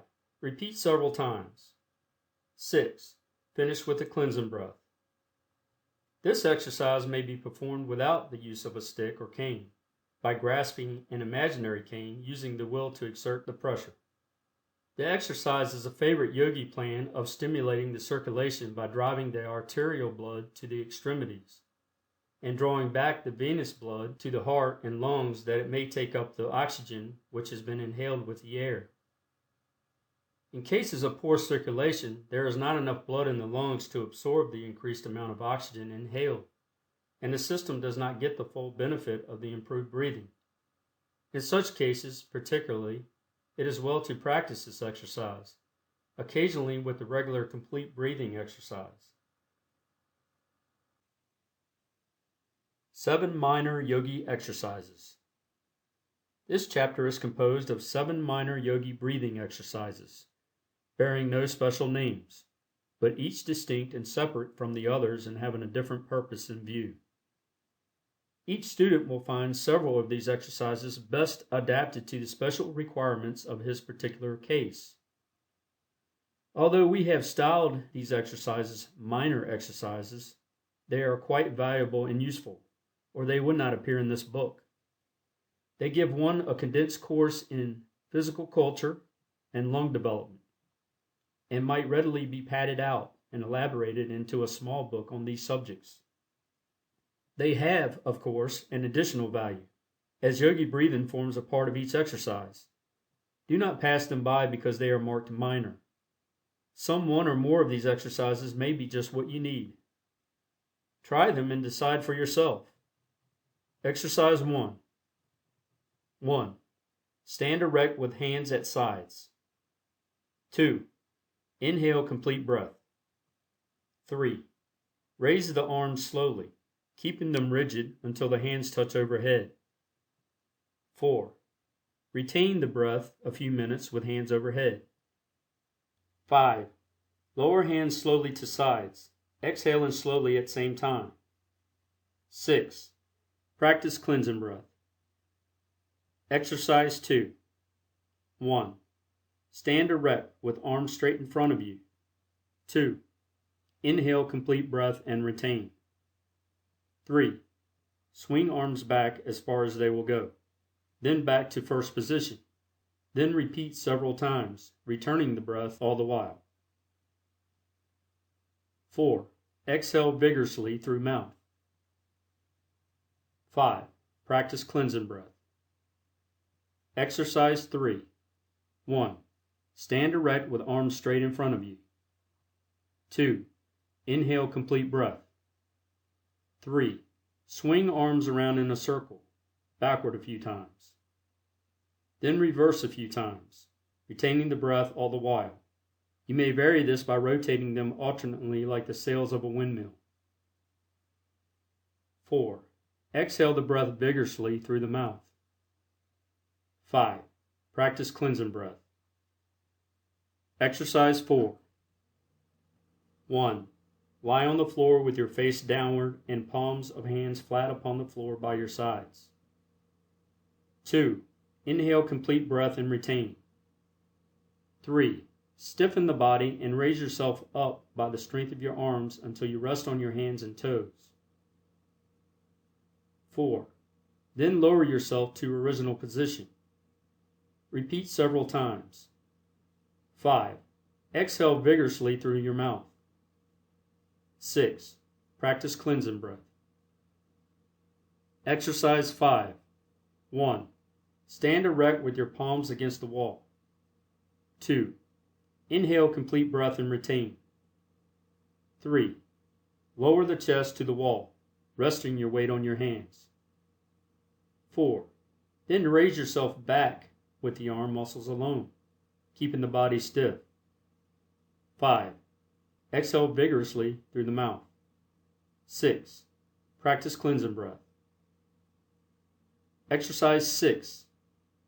1. Stand erect with arms akimbo, that is, with hands resting around the waist and elbows standing out. 2. Inhale complete breath and retain. 3. Keep legs and hips stiff and bend well forward, as if bowing, at the same time exhaling slowly. 4. Return to first position and take another complete breath. 5. Then bend backward, exhaling slowly. 6. Return to first position and take a complete breath. 7. Then bend sideways, exhaling slowly. Vary by bending to right and then to left. 8. Practice cleansing breath. Exercise 7. 1. Stand erect or sit erect with straight spinal column. 2. Inhale complete breath, but instead of inhaling in a continuous steady stream, Take a series of short, quick sniffs, as if you were smelling aromatic salts or ammonia and did not wish to get too strong a whiff. Do not exhale any of these little breaths, but add one to the other until the entire lung space is filled. 3. Retain for a few seconds. 4. Exhale through the nostrils in a long, restful, sighing breath. 5. Practice cleansing breath. Vibration and Yogi Rhythmic Breathing. All is in vibration. From the tiniest atom to the greatest sun, everything is in a state of vibration. There is nothing in absolute rest in nature. A single atom deprived of vibration would wreck the universe. In incessant vibration, the universal work is performed. Matter is being constantly played upon by energy in countless forms and numberless varieties result. And yet even the forms and varieties are not permanent. They begin to change the moment they are created, and from them are born innumerable forms, which in turn change and give rise to newer forms, and so on in infinite succession. Nothing is permanent in the world of forms, and yet the great reality is unchangeable. Forms are but appearances. They come, they go, but the reality is eternal and unchangeable. The atoms of the human body are in constant vibration. Unceasing changes are occurring. In a few months there is almost a complete change in the matter composing the body, and scarcely a single atom now composing your body will be found in it a few months hence.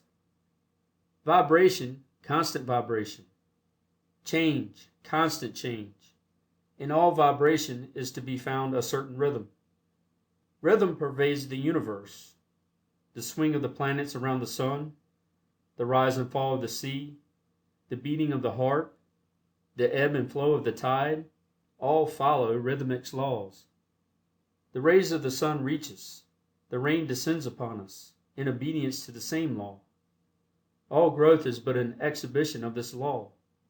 All motion is a manifestation of the law of rhythm. Our bodies are as much subject to rhythmic laws as is the planet in its revolution around the sun. Much of the esoteric side of the yogi science of breath is based upon this known principle of nature. By falling in with the rhythm of the body, the yogi manages to absorb a great amount of prana, which he disposes of to bring about results desired by him. We will speak of this at greater length later on. The body which you occupy is like a small inlet, running into the land from the sea. Although apparently subject only to its own laws, it is really subject to the ebb and flow of the tides of the ocean. The great sea of life is swelling and receding, rising and falling, and we are responding to its vibrations and rhythm. In a normal condition, we receive the vibration and rhythm of the great ocean of life, and respond to it. But at times the mouth of the inlet seems choked up with debris, and we fail to receive the impulse from Mother Ocean, and inharmony manifests within us. You have heard how a note on a violin, if sounded repeatedly and in rhythm, will start into motion vibrations which will in time destroy a bridge. The same result is true when a regiment of soldiers crosses a bridge, the order being always given to break step on such an occasion, lest the vibration bring down both bridge and regiment. These manifestations of the effect of rhythmic motion will give you an idea of the effect on the body of rhythmic breathing. The whole system catches the vibration and becomes in harmony with the will, which causes the rhythmic motion of the lungs, and while in such complete harmony, will respond readily to orders from the will. With the body thus attuned, the yogi finds no difficulty in increasing the circulation in any part of the body by an order from the will, and in the same way he can direct an increased current of nerve force to any part or organ, strengthening and stimulating it. In the same way, the yogi, by rhythmic breathing, catches the swing, as it were, and is able to absorb and control a greatly increased amount of prana, which is then at disposal of his will. He can and does use it as a vehicle for sending forth thoughts to others and for attracting to him all those whose thoughts are keyed in the same vibration. The phenomena of telepathy, thought transference, mental healing, mesmerism, etc., which subjects are creating such an interest in the Western world at the present time, but which have been known to the yogis for centuries, can be greatly increased and augmented if the person sending forth the thoughts will do so after rhythmic breathing. Rhythmic breathing will increase the value of mental healing, magnetic healing, etc., several 100%. In rhythmic breathing, the main thing to be acquired is the mental idea of rhythm. To those who know anything of music, the idea of measured counting is familiar. To others, the rhythmic step of the soldier, left, right, left, right, left, right, 1, 2, 3, 4, 1, 2, 3, 4, will convey the idea. The yogi bases his rhythmic time upon a unit corresponding with the beat of his heart. The heartbeat varies in different persons, but the heartbeat unit of each person is the proper rhythmic standard of that particular individual in his rhythmic breathing. Ascertain your normal heartbeat by placing your fingers over your pulse, and then count 1, 2, 3, 4, 5, 6, 1, 2, 3, 4, 5, 6, etc., until the rhythm becomes firmly fixed in your mind. A little practice will fix the rhythm, so that you will be able to easily reproduce it. The beginner usually inhales in about 6 pulse units, but he will be able to greatly increase this by practice. The yogi rule for rhythmic breathing is that the units of inhalation and exhalation should be the same, while the units for retention and between breaths should be 1/2 the number of those of inhalation and exhalation. The following exercise in rhythmic breathing should be thoroughly mastered, as it forms the basis of numerous other exercises, to which reference will be made later. 1. Sit erect, in an easy posture, being sure to hold the chest, neck, and head as nearly in a straight line as possible, with shoulders slightly thrown back and hands resting easily on the lap. In this position, the weight of the body is largely supported by the ribs, and the position may be easily maintained. The yogi has found that one cannot get the best effect of rhythmic breathing with the chest drawn in and the abdomen protruding. 2. Inhale slowly, a complete breath, counting 6 pulse units. 3. Retain, counting 3 pulse units. 4. Exhale slowly through the nostrils, counting 6 pulse units. 5. Count 3 pulse beats between breaths. 6. Repeat a number of times, but avoid fatiguing yourself at the start. 7. When you are ready to close the exercise, practice the cleansing breath, which will rest you and cleanse the lungs. After a little practice, you will be able to increase the duration of the inhalations and exhalations until about 15 pulse units are consumed.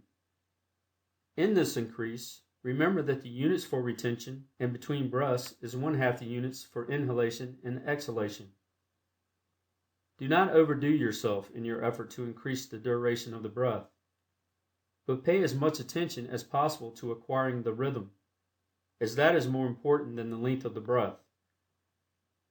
Practice and try until you get the measured swing of the movement and until you can almost feel the rhythm of the vibratory motion throughout your whole body. It will require a little practice and perseverance, but your pleasure at your improvement will make the task an easy one. The yogi is a most patient and persevering man, and his great attainments are due largely to the possession of these qualities. Phenomena of Yogi Psychic Breathing. With the exception of the instructions in the Yogi Rhythmic Breathing, the majority of the exercises heretofore given in this book relate to the physical plane of effort, which, while highly important in itself, is also regarded by the yogis as in the nature of affording a substantial basis for efforts on the psychic and spiritual plane. Do not, however, discard or think lightly of the physical phase of the subject, for remember that it needs a sound body to support a sound mind, and also that the body is the temple of the ego, the lamp in which burns the light of the spirit. Everything is good in its place, and everything has its place. The developed man is the all-around man, who recognizes body, mind, and spirit, and renders to each its due. Neglect of either is a mistake which must be rectified sooner or later, a debt which must be repaid with interest. We will now take up the psychic phase of the Yogi science of breath in the shape of a series of exercises, each exercise carrying with it its explanation. You will notice that in each exercise, rhythmic breathing is accompanied with the instructions to carry the thought of certain desired results. This mental attitude which gives the will a clear track upon which to exercise its force. We cannot in this work go into the subject of the power of the will, and must assume that you have some knowledge of the subject. If you have no acquaintance with the subject, you will find that the actual practice of the exercises themselves will give you a much clearer knowledge than any amount of theoretical teaching. For as the old Hindu proverb says, "He who tastes a grain of mustard seed knows more of its flavor than he who sees an elephant load of it." 1. General directions for Yogi Psychic Breathing. The basis of all Yogi Psychic Breathing is the Yogi Rhythmic Breath, instruction regarding which we gave in our last chapter. In the following exercises, in order to avoid useless repetition, we will say merely, "breathe rhythmically," and then give the instruction for the exercise of the psychic force, or directed willpower working in connection with the rhythmic breath vibrations. After a little practice, you will find that you will not need a count after the first rhythmic breath, as the mind will grasp the idea of time and rhythm, and you will be able to breathe rhythmically at pleasure, almost automatically. This will leave the mind clear for the sending of the psychic vibrations under the direction of the will. See the following first exercise for directions in using the will. 2. Prana Distributing. Lying flat on the floor or bed, completely relaxed, with hands resting lightly over the Solar Plexus, over the pit of the stomach where the ribs begin to separate, breathe rhythmically. After the rhythm is fully established, will that each inhalation will draw in an increased supply of prana, or vital energy from the universal supply, which will be taken up by the nervous system and stored in the Solar Plexus. At each exhalation, will that the prana, or vital energy, is being distributed all over the body, to every organ and part, to every muscle, cell, and atom, to nerve, artery, and vein, from the top of your head to the soles of your feet, invigorating, strengthening, and stimulating every nerve, recharging every nerve center, sending energy, force, and strength all over the system. While exercising the will, try to form a mental picture of the inrushing prana, coming in through the lungs and being taken up at once by the Solar Plexus. Then with the exhale and effort, being sent to all parts of the system, down to the fingertips and down to the toes. It is not necessary to use the will with an effort. Simply commanding that which you wish to produce and then making the mental picture of it is all that is necessary. Calm command with the mental picture is far better than forcible willing, which only dissipates force needlessly. The above exercise is most helpful and greatly refreshes and strengthens the nervous system and produces a restful feeling all over the body. It is especially beneficial in cases where one is tired or feels a lack of energy. 3. Inhibiting pain. Lying down or sitting erect, breathe rhythmically, holding the thought that you are inhaling prana. Then when you exhale, send the prana to the painful part to re-establish the circulation and nerve current. Then inhale more prana for the purpose of driving out the painful condition. Then exhale, holding the thought that you are driving out the pain. Alternate the two above mental commands. And with one exhalation, stimulate the part, and with the next, drive out the pain. Keep this up for 7 breaths. Then practice the cleansing breath and rest a while. Then try it again until relief comes, which will be before long. Many pains will be found to be relieved before the 7 breaths are finished. If the hand is placed over the painful part, you may get quicker results. Send the current of prana down the arm and into the painful part. 4. Directing the circulation. Lying down or sitting erect, breathe rhythmically, and with the exhalations direct the circulation to any part you wish, which may be suffering from imperfect circulation. This is effective in cases of cold feet or in cases of headache, the blood being sent downward in both cases. In the first case, warming the feet, and in the latter, relieving the brain from too great pressure. In the case of headache, try the pain inhibiting first, then follow with sending the blood downward. You will often feel a warm feeling in the legs as the circulation moves downward. The circulation is largely under the control of the will, and rhythmic breathing renders the task easier. 5.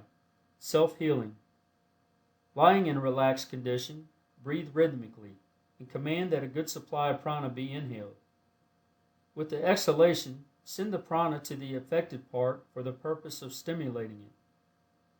Vary this occasionally by exhaling, with the mental command that the disease condition be forced out and disappear. Use the hands in this exercise, passing them down the body from the head to the affected part. In using the hands in healing yourself or others, always hold the mental image that the prana is flowing down the arm and through the fingertips into the body, thus reaching the affected part and healing it. Of course, we can give only general directions in this book, without taking up the several forms of disease in detail, but a little practice of the above exercise, varying it slightly to fit the conditions of the case, will produce wonderful results. Some yogis follow the plan of placing both hands on the affected part, and then breathing rhythmically, holding the mental image that they are fairly pumping prana into the diseased organ and part, stimulating it and driving out diseased conditions, as pumping into a pail of dirty water will drive out the latter and fill the bucket with fresh water. This last plan is very effective if the mental image of the pump is clearly held, the inhalation representing the lifting of the pump handle and the exhalation the actual pumping. 6. Healing others. We cannot take up the questioning of the psychic treatment of disease by prana in detail in this book, as such would be foreign to its purpose. But we can and will give you simple, plain instructions whereby you may be enabled to do much good in relieving others. The main principle to remember is that by rhythmic breathing and controlled thought, you are enabled to absorb a considerable amount of prana, and are also able to pass it into the body of another person, stimulating weakened parts and organs, and imparting health and driving out disease conditions. You must first learn to form such a clear mental image of the desired condition that you will be able to actually feel the influx of prana and the force running down your arms and out of your fingertips into the body of the patient. Breathe rhythmically a few times until the rhythm is fairly established. Then place your hands upon the affected part of the body of the patient, letting them rest lightly over the part. Then follow the pumping process described to the preceding exercise, self-healing, and feel the patient full of prana until the disease condition is driven out. Every once in a while, raise the hands and flick the fingers as if you were throwing off the disease condition. It is well to do this occasionally and also to wash the hands after treatment, as otherwise you may take on a trace of the disease condition of the patient. Also practice the cleansing breath several times after the treatment.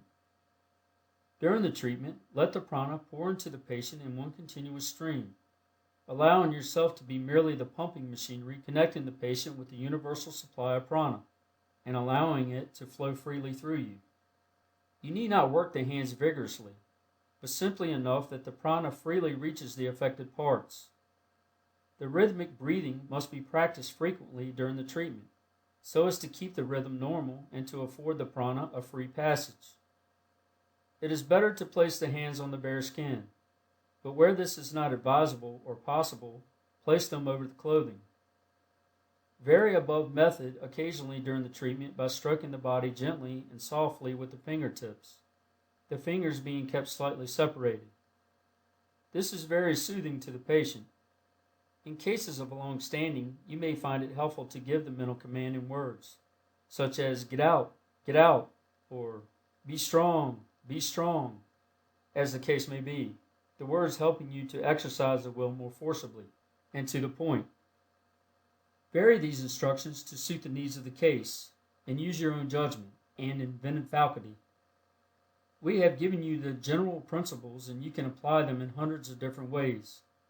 The above apparently simple instruction, if carefully studied and applied, will enable one to accomplish all that the leading magnetic healers are able to, although their systems are more or less cumbersome and complicated.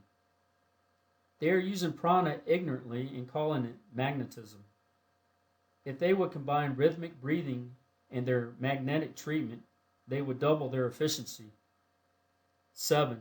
Distant healing. Prana colored by the thought of the sender may be projected to persons at a distance who are willing to receive it and healing work done in this way. This is the secret of the absent healing, of which the Western world has heard so much of late years. The thought of the healer sends forth and colors the prana of the sender, and it flashes across space and finds lodgment in the psychic mechanism of the patient. It is unseen, and like the Marconi waves, it passes through intervening obstacles and seeks the person attuned to receive it. In order to treat persons at a distance, you must form a mental image of them until you feel yourself to be en rapport with them. This is a psychic process dependent upon the mental imagery of the healer. You can feel the sense of rapport when it is established, it manifesting in a sense of nearness. That is about as plain as we can describe it. It may be acquired by a little practice, and some will get it at the first trial. When rapport is established, say mentally to the distant patient, "I am sending you a supply of vital force or power, which will invigorate you and heal you." Then picture the prana as leaving your mind with each exhalation of rhythmic breath, and traveling across space instantaneously and reaching the patient and healing him. It is not necessary to fix certain hours for treatment, although you may do so if you wish. The receptive condition of the patient, as he is expecting and opening himself up to your psychic force, attunes him to receive your vibrations whenever you may send them. If you agree upon hours, let him place himself in a relaxed attitude and receptive condition. The above is the great underlying principle of the absent treatment of the Western world. You may do these things as well as the most noted healers, with a little practice. More phenomena of Yogi Psychic Breathing. 1. Thought projection.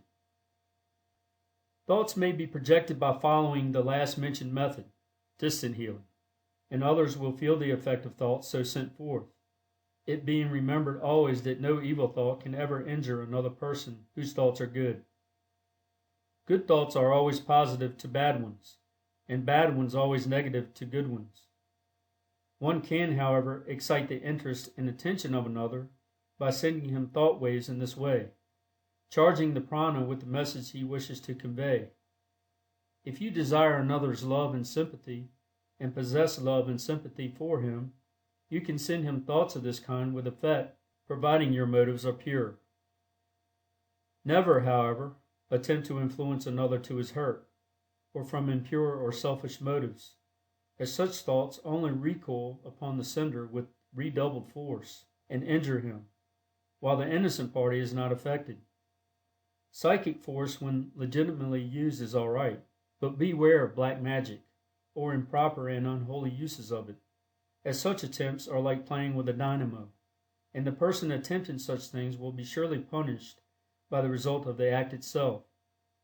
However, no person of impure motives ever acquires a great degree of psychic power, and a pure heart and mind is an invulnerable shield against improper psychic power.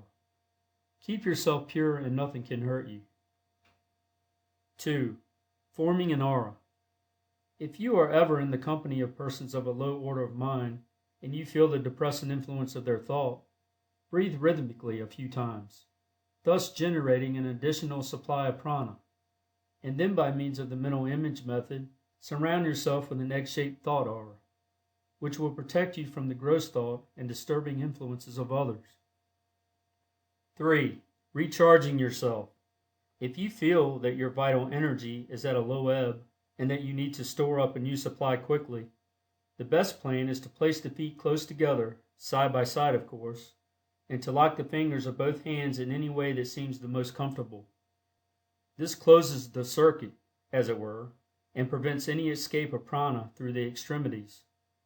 Then breathe rhythmically a few times, and you will feel the effect of the recharging. 4. Recharging others.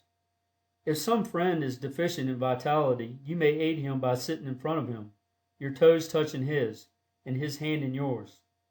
Then both breathe rhythmically, you forming the mental image of sending prana into his system, and he holding the mental image of receiving the prana. Persons of weak vitality or passive will should be careful with whom they try this experiment, as the prana of a person of evil desires will be colored with the thoughts of that person and may give him a temporary influence over the weaker person. The latter, however, may easily remove such influence by closing the circuit, as before mentioned, and breathing a few rhythmic breaths, closing with the cleansing breath. 5. Charging water. Water may be charged with prana by breathing rhythmically and holding the glass of water by the bottom in the left hand, and then gathering the fingers of the right hand together and shaking them gently over the water, as if you were shaking drops of water off of your fingertips into the glass. The mental image of the prana being passed into the water must also be held. Water thus charged is found stimulating to weak or sick persons, particularly if a healing thought accompanies the mental image of the transfer of the prana. The caution given in the last exercise also applies to this one, although the danger exists only in a greatly lessened degree. 6. Acquiring mental qualities. Not only can the body be controlled by the mind under direction of the will, but the mind itself can be trained and cultivated by the exercise of the controlling will. This, which the Western world knows as mental science, etc., has proved to the West portions of that truth which the yogi has known for ages. The mere calm demand of the will accomplish wonders in this direction, but if the mental exercise is accompanied by rhythmic breathing, the effect is greatly increased. Desirable qualities may be acquired by holding the proper mental image of what is desired during rhythmic breathing. Poise and self-control, desirable qualities, increased power, etc. may be acquired in this way. Undesirable qualities may be eliminated by cultivating the opposite qualities. Any or all the mental science exercises, treatments, and affirmations may be used with the Yogi Rhythmic Breath. The following is a good general exercise for the acquirement and development of desirable mental qualities. Lie in a passive attitude, or sit erect. Picture to yourself the qualities you desire to cultivate, seeing yourself as possessed of the qualities, and demanding that your mind develop the quality. Breathe rhythmically, holding the mental picture firmly. Carry the mental picture with you as much as possible, and endeavor to live up to the ideal you have set up in your mind. You will find yourself gradually growing up to your ideal. The rhythm of the breathing assists the mind in forming new combinations, and the student who has followed the Western system will find the Yogi Rhythmic a wonderful ally in his mental science works. 7. Acquiring physical qualities. Physical qualities may be acquired by the same methods as above mentioned in connection with mental qualities. We do not mean, of course, that short men can be made tall, or that amputated limbs may be replaced, or similar miracles. But the expression of the countenance may be changed. Courage and general physical characteristics improved by the control of the will, accompanied by rhythmic breathing. As a man thinks, so does he look, act, walk, sit, etc. Improved thinking will mean improved looks and actions. To develop any part of the body, direct the attention to it while breathing rhythmically, holding the mental picture that you are sending an increased amount of prana or nerve force to the part, and thus increasing its vitality and developing it. This plan applies equally well to any part of the body which you wish to develop. Many Western athletes use a modification of this plan in their exercises. The The student who has followed our instructions so far will readily understand how to apply the yogi principles to the above work. The general rule of exercise is the same as in the preceding exercise, acquiring mental qualities. We have touched upon the subject of the cure of physical ailments in preceding pages. 8. Controlling the emotions. The undesirable emotions, such as fear, worry, anxiety, hate, anger, jealousy, envy, melancholy, excitement, grief, etc., are amenable to the control of the will, and the will is enabled to operate more easily in such cases if rhythmic breathing is practiced while a student is willing. The following exercise has been found most effective by the yogi students, although the advanced yogi has but little need of it, as he has long since gotten rid of these undesirable mental qualities by growing spiritually beyond them. The yogi student, however, finds the exercise a great help to him while he is growing. Breathe rhythmically, concentrating the attention upon the solar plexus and sending to it the mental command, "Get out." Send the mental command firmly, just as you begin to exhale, and form the mental picture of the undesirable emotions being carried away with the exhaled breath. Repeat 7 times, and finish with the cleansing breath, and then see how good you feel. The mental command must be given in earnest, as trifling will not do the work. 9. Transmutation of the reproductive energy. The yogis possess great knowledge regarding the use and abuse of the reproductive principle in both sexes. Some hints of this esoteric knowledge have filtered out and have been used by Western writers on the subject, and much good has been accomplished in this way. In this little book, we cannot do more than touch upon the subject, and omitting all except a bare mention of theory. We will give a practical breathing exercise whereby the student will be enabled to transmute the reproductive energy into vitality for the entire system, instead of dissipating and wasting it in lustful indulgences in or out of the marriage relations. The reproductive energy is creative energy and may be taken up by the system and transmuted into strength and vitality, thus serving the purpose of regeneration instead of generation. If the young men of the Western world understood these underlying principles, they would be saved much misery and unhappiness in after years, and would be stronger mentally, morally, and physically. This transmutation of the reproductive energy gives great vitality to those practicing it. They will be filled with great vital force, which will radiate from them and will manifest in what has been called personal magnetism.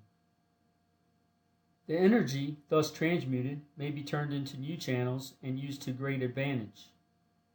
Nature has condensed one of its most powerful manifestations of prana into reproductive energy, as its purpose is to create.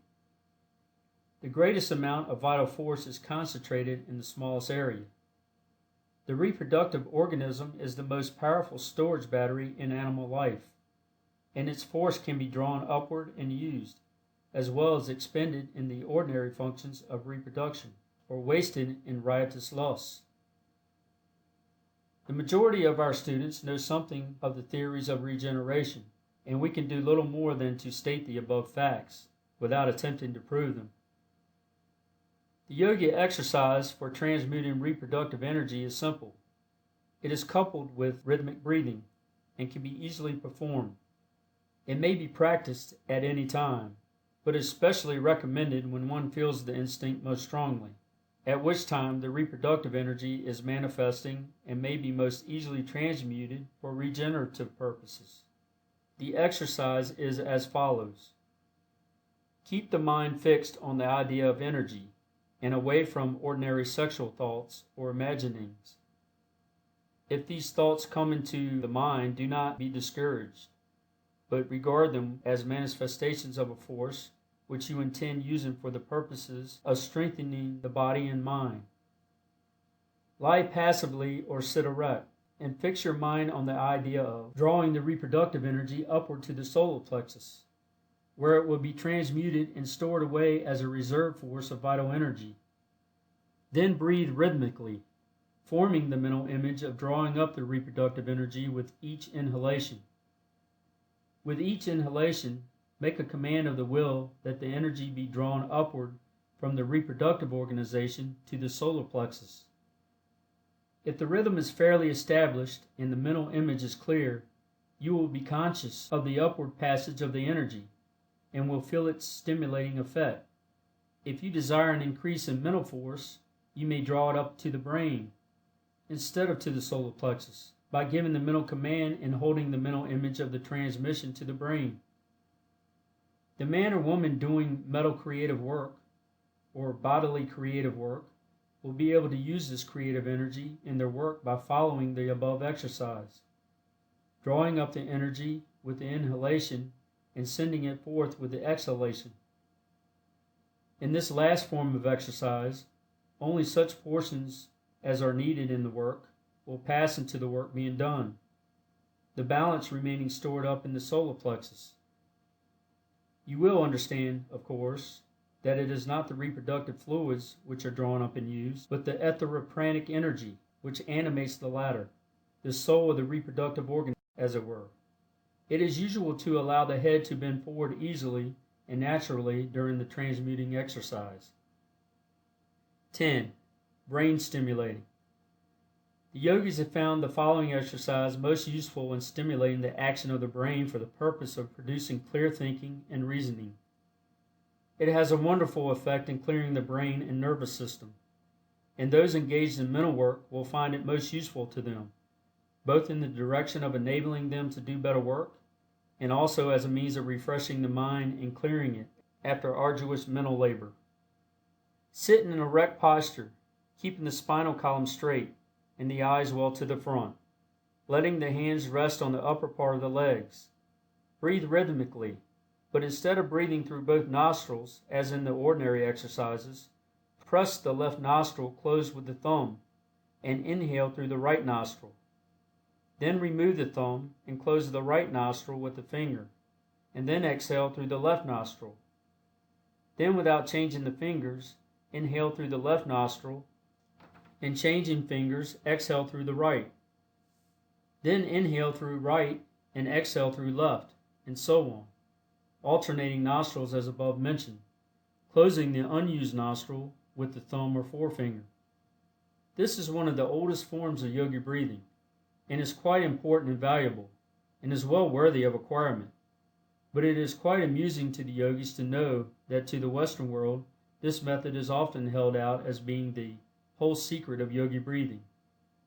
To the minds of many Western readers, yogi breathing suggests nothing more than a picture of a Hindu sitting erect and alternating nostrils in the act of breathing. Only this and nothing more. We trust that this little work will open the eyes of the Western world to the great possibilities of yogi breathing, and the numerous methods whereby it may be employed. 11. The Grand Yogi Psychic Breath. The yogis have a favorite form of psychic breathing which they practice occasionally, to which has been given a Sanskrit term of which the above is a general equivalent. We have given it last, as it requires practice on the part of the student in the line of rhythmic breathing and mental imagery, which he has now acquired by means of the preceding exercises. The general principles of the grand breath may be summed up in the old Hindu saying, "Blessed is the yogi who can breathe through his bones."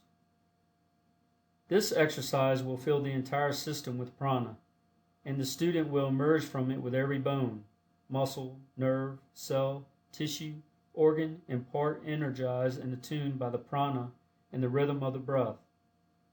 It is a general house cleaning of the system, and he who practices it carefully will feel as if he had been given a new body, freshly created, from the crown of his head to the tips of his toes.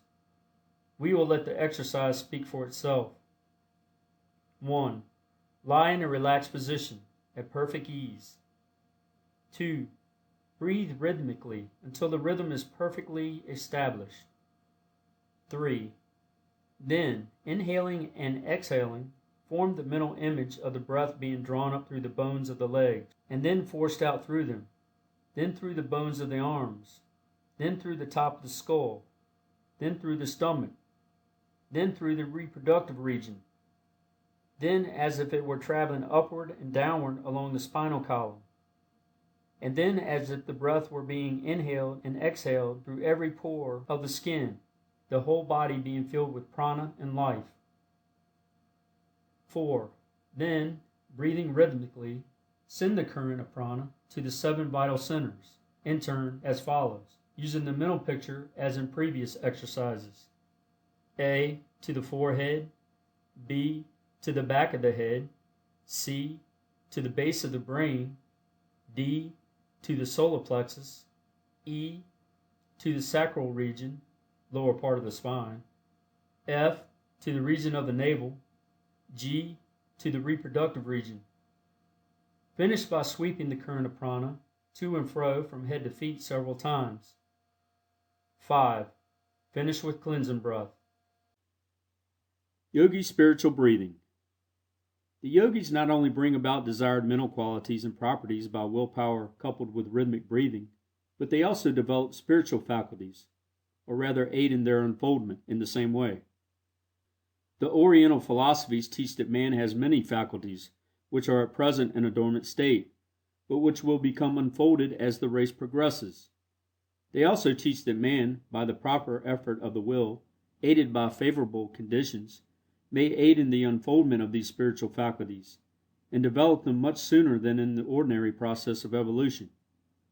In other words, one may even now develop spiritual powers of consciousness which will not become the common property of the race until after long ages of gradual development under the law of evolution. In all of the exercises directed toward this end, rhythmic breathing plays an important part. There is, of course, no mystic property in the breath itself which produces such wonderful results, but the rhythm produced by the yogi breath is such as to bring the whole system, including the brain, under perfect control and in perfect harmony, and by this means the most perfect condition is obtained for the unfoldment of these latent faculties. In this work we cannot go deeply into the philosophy of the East regarding spiritual development, because this subject would require volumes to cover it, and then again the subject is too abstruse to interest the average reader. There are also other reasons, well known to occultists, why this knowledge should not be spread broadcast at this time. Rest assured, dear student, that when the time comes for you to take the next step, the way will be opened out before you. When the Shela, student, is ready, the Guru, master, appears. In this chapter, we will give you directions for the development of 2 phases of spiritual consciousness, i.e., 1. The consciousness of the identity of the soul, and 2. The consciousness of the connection of the soul with the universal life. Both of the exercises given below are simple, and consist of mental images firmly held, accompanied with rhythmic breathing. The student must not expect too much at the start, but must make haste slowly, and be content to develop as does the flower, from seed to blossom.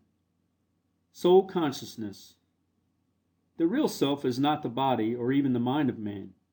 These things are but a part of his personality, the lesser self. The real self is the ego, whose manifestation is in individuality. The real self is independent of the body, which it inhabits, and is even independent of the mechanism of the mind, which it uses as an instrument. The real self is a drop from the divine ocean, and is eternal and indestructible. It cannot die or be annihilated, and no matter what becomes of the body, the real self still exists. It is the soul. Do not think of your soul as a thing apart from you, for you are the soul, and the body is the unreal and transitory part of you which is changing in material every day, and which you will someday discard. You may develop the faculties so that they will be conscious of the reality of the soul, and its independence of the body. The yogi plan for such development is by meditation upon the real self or soul, accompanied by rhythmic breathing. The following exercise is the simplest form. Exercise. Place your body in a relaxed, reclining position. Breathe rhythmically, and meditate upon the real self, thinking of yourself as an entity independent of the body, although inhabiting it and being able to leave it at will. Think of yourself not as the body, but as a spirit, and of your body as but a shell, useful and comfortable, but not a part of the real you. Think of yourself as an independent being, using the body only as a convenience. While meditating, ignore the body entirely, and you will find that you will often become almost entirely unconscious of it, and will seem to be out of the body, to which you may return when you are through with the exercise. This is the gist of the Yogi meditative breathing methods, and if persisted in, will give one a wonderful sense of the reality of the soul, and will make him seem almost independent of the body. The sense of immortality will often come with this increased consciousness, and the person will begin to show signs of spiritual development, which will be noticeable to himself and others. But he must not allow himself to live too much in the upper regions, or to despise his body, for he is here on this plane for a purpose, and he must not neglect his opportunity to gain the experiences necessary to round him out, nor must he fail to respect his body, which is the temple of the spirit. The universal consciousness.